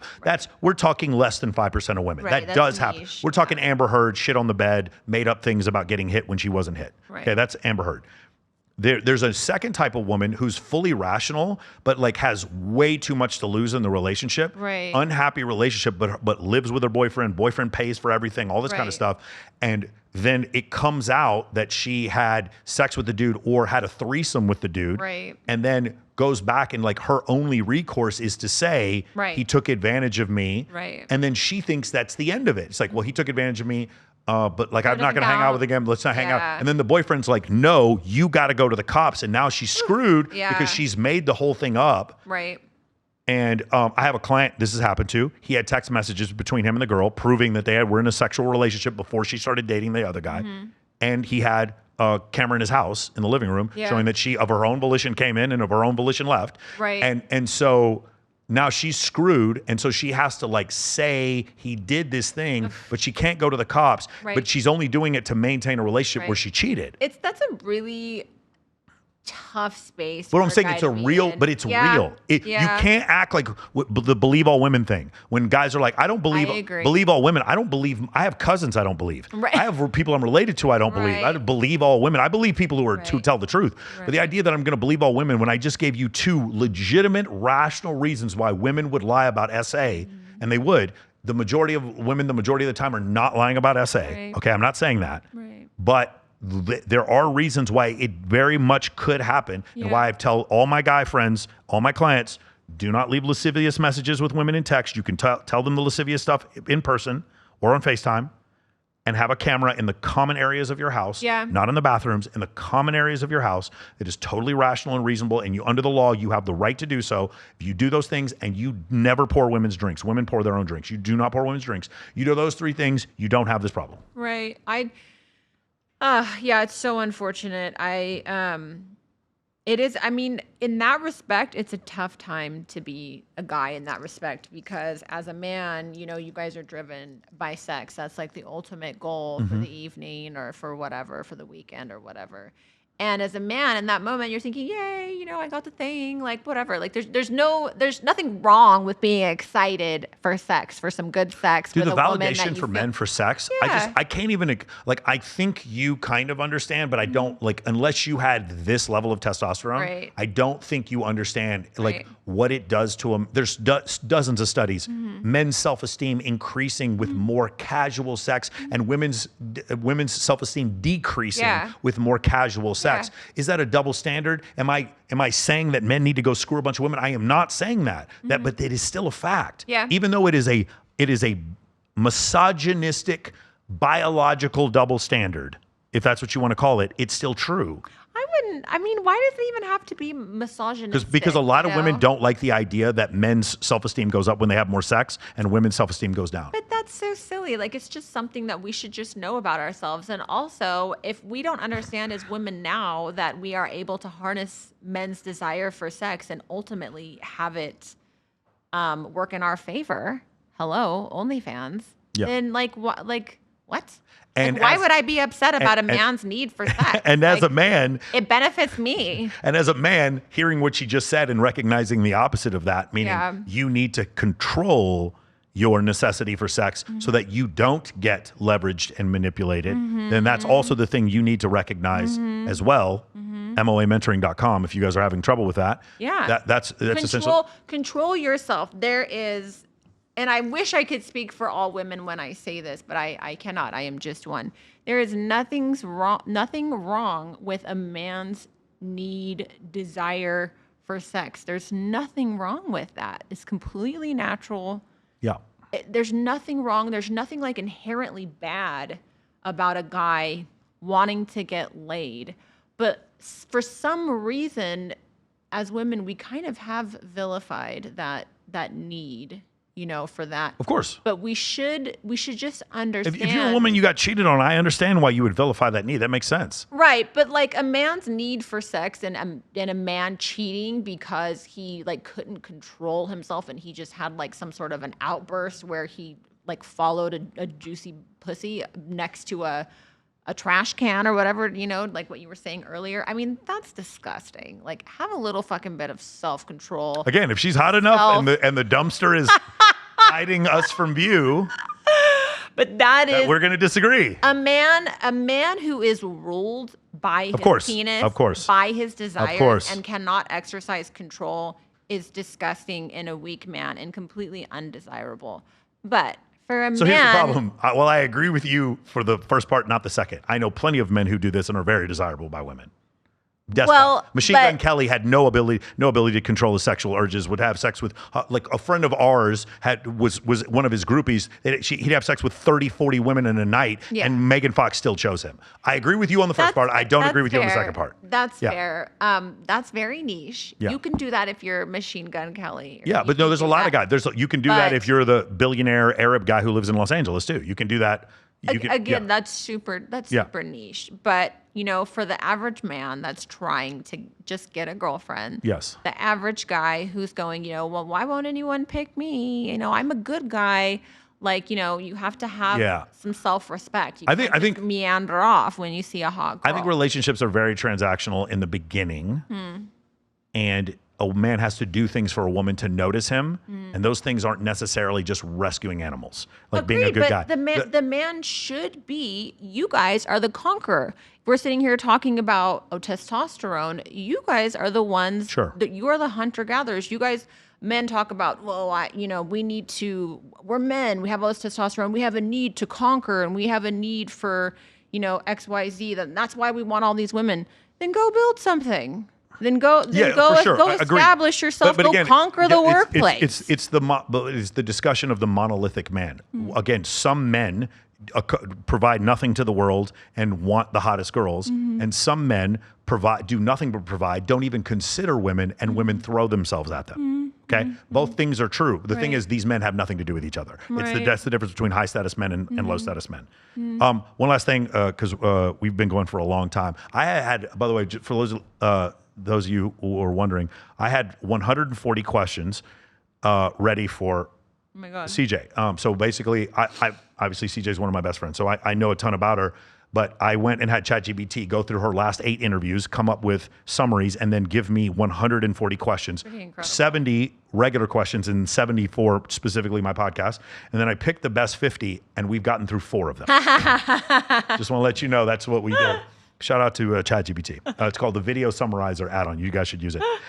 So the thing I do want to ask you, because I love this question for every guest, is there is CJ Sparxx, the brand, okay? And then there's my friend Cassandra. There's 2 different people.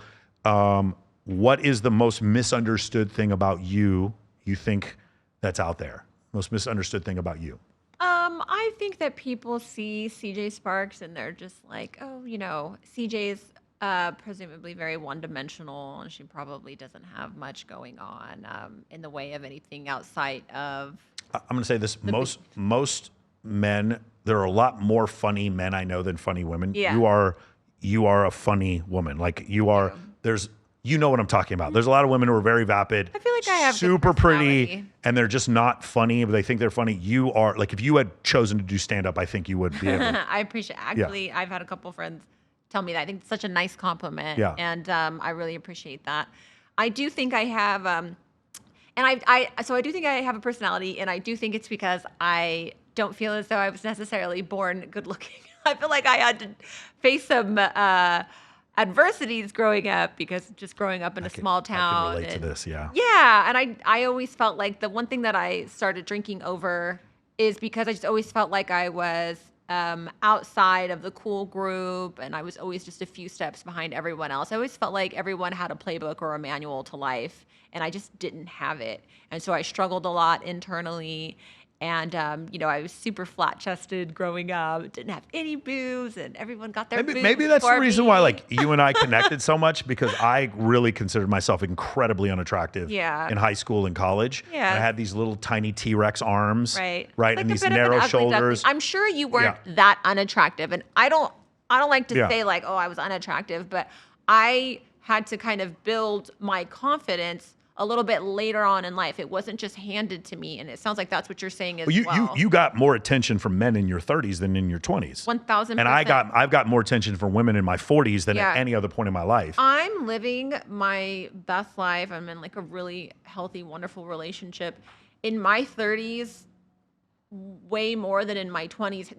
Had I known in my 20s what I know now in my 30s, I'd have been unstoppable. Yeah. Unstoppable. And by the way, I know some people will say, well, no, you were more attractive back then to me. Like, oh, you were more attractive in your 20s. Or you were more attractive in your 20s. Yeah. What I'm saying objectively is I get more attention from women in my 40s and have more women want to go out with me objectively than I did in my 20s. And the same thing with you. If somebody wants to say, no, she would have been hotter at 21, I remember your 30s. Yeah. And you definitely got a ton of attention. Yeah. Like I don't have 3 million followers on IG. So like there's definitely a big difference there. So that's one thing. And then the other thing I want to ask is, you've had relationships previously. What makes them work and not work? Dating someone who is as high profile as you, what are the mistakes that you've seen that you've made as a woman and that your partner has made as men? Oh gosh. Something that I've seen in the past and something that I thankfully do not have to deal with in this relationship, and nor would I accept it in my relationships moving forward, is somebody making me feel bad about social media. Making me, there was one boyfriend I had who had told me, like, you're not allowed to leave a red heart, like, as an emoji. He was like, that red heart means love, and you're not allowed to leave a red heart. I dated someone who said the same thing. Yeah. Yep. And, like, also, too, and here's my thing, what I've also learned, too, is that if that's what they want to think, if I want to continue on with the relationship, great. Then I either need to say, okay, fair. And I need to just take that and run with it and just know I'm not going to leave red hearts anymore. We're not going to discuss this further. I'm not going to try to convince this person that no, a red heart is just an emoji. I either need to accept it as yes, moving forward I won't, or no, this isn't going to work for me, and end the relationship. And if it's a no, recognize that there's somebody else out there who's very comfortable with no social media and not leaving the red heart. And that's also and they're the case. not going to, rake you over the coals for that. I think because I grew up with a bit of adversity and feeling the need to qualify myself to my father, I think that I was comfortable with doing so in my relationships in my earlier adulthood, feeling the need to convince or qualify myself to someone. And that's not to say that you shouldn't try in the relationship, and that if you really love the person, you shouldn't be like, hey, babe, I actually just think a red heart is just a simple emoji. Do you want to maybe give me the backstory on, how you came to be so upset about the red heart emoji? Then maybe you guys can discuss it, and he can say, well, my girlfriend that cheated on me used to do the red emoji, and it used to really, and then maybe you guys discuss it, pull it apart, deconstruct it, and then perhaps figure out something down the middle that works for the both of you. But like, if it's somebody who is ultimately, and this goes for men and women, if your guys' lives don't expand together, then don't try to continue to make it work. So if I get with someone, they know I do OnlyFans, they know I do the Instagram thing or the YouTube thing, and then they start to make me feel bad for traveling, or they start to make me feel bad for a photo shoot, or for photographers, or for posts, or for communicating with fans, then the relationship's got to end. Yeah. I mean, it's got to end. And even if you're paying all my bills and you're making me feel bad about social media as a hobby, it's too much. It's weird.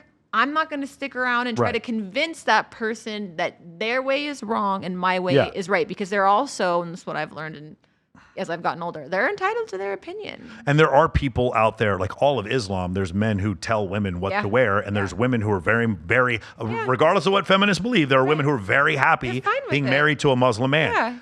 So there's that. But Doesn't like, make it right. It just makes Correct. it that's what works for them. so I have friends that are Muslim, and that's what they would want. They're like, I don't want my girlfriend on Instagram at all. And those men are entitled to that. They're That's entitled not to wrong. that. That's correct. They're entitled to And that.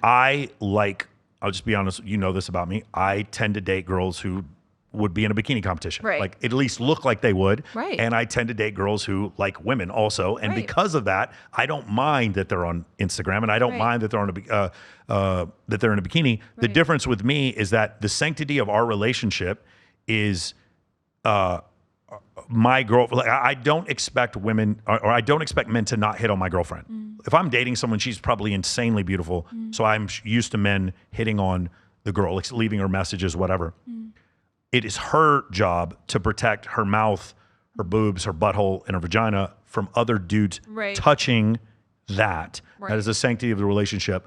And if she can't do that because she's got to travel so much, which is Right. not the issue you have, but like if she can't do that, then I can't be in a relationship with her. I can still Right. go out with her, still take her to dinner, have friends. You know, she can meet my friends. We can hook up every once in a while, but she's not going to be my girlfriend Right. if she can't maintain that boundary strictly, Right. along with don't attack me, don't accuse me, don't exaggerate.